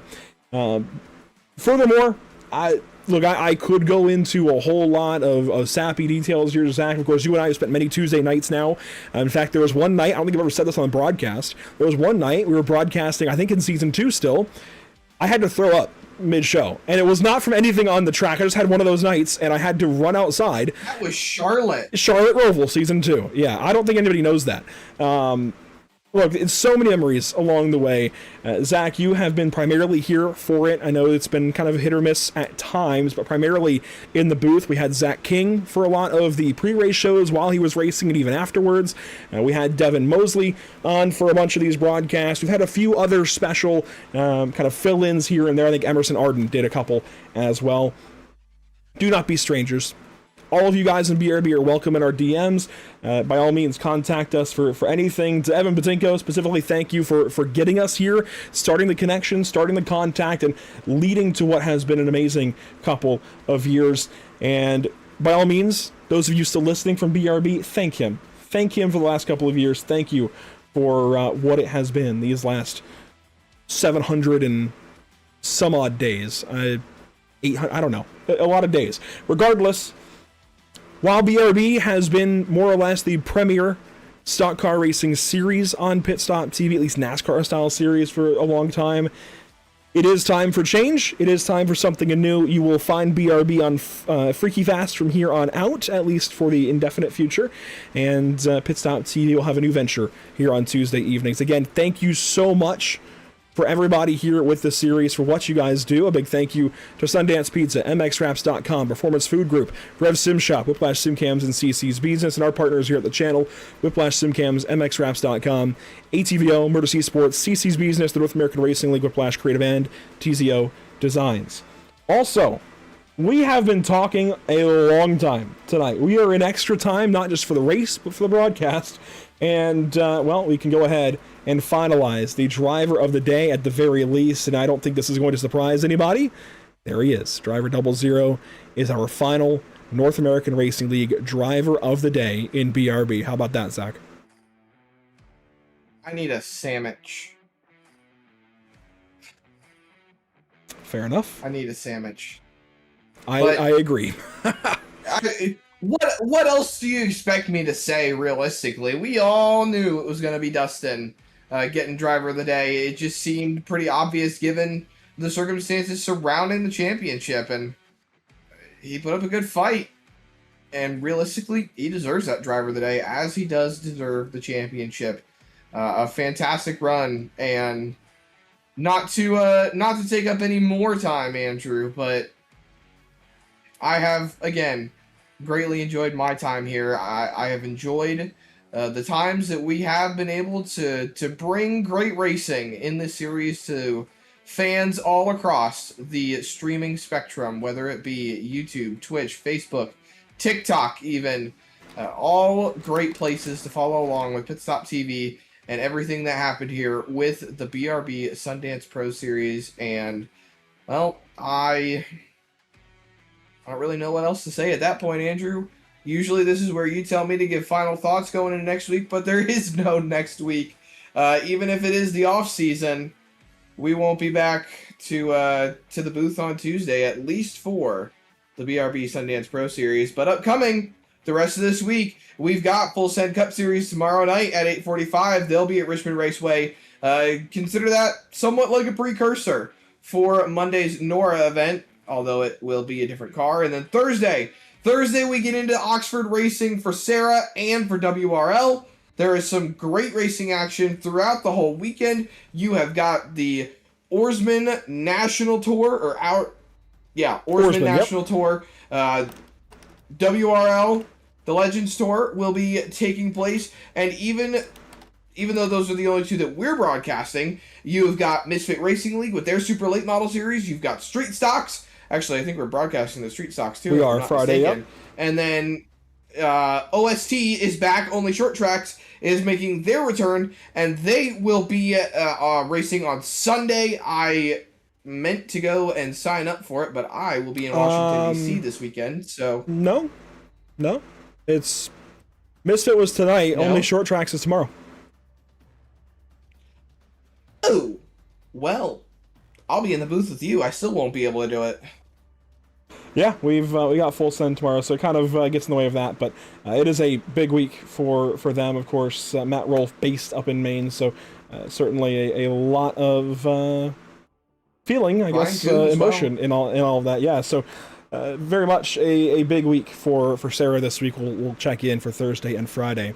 That'll do it for us this evening. Thank you so much for watching. A big thank you to all of our partners, as mentioned previously, and please do follow us on social media all across the board. And if you're staying, if you're in BRB, of course, we are departing, so please do still follow with everything Pits.tv, and just keep in touch. Keep in touch. We want to hear from you guys over the course of time, and I plan to at least stay in the server and kind of check things out and just see how things go. Season 7 sounds like it'll be a big one, back over to the Cup cars from the ARCA cars, and I'm excited to see how that goes for BRB. But thanks so much for tuning in. That is it for us and BRB season number 6. I know this was a wild way to cap things off, but it's all in the books now. Thanks so much for being here. Thank you to Quantum for being here this evening. This has been the Quantum 250. I know tonight has gone on for quite a ways. We've been kind of droning on, but seriously, thank you all so much. I know this is the end of a chapter. It's not the end of the book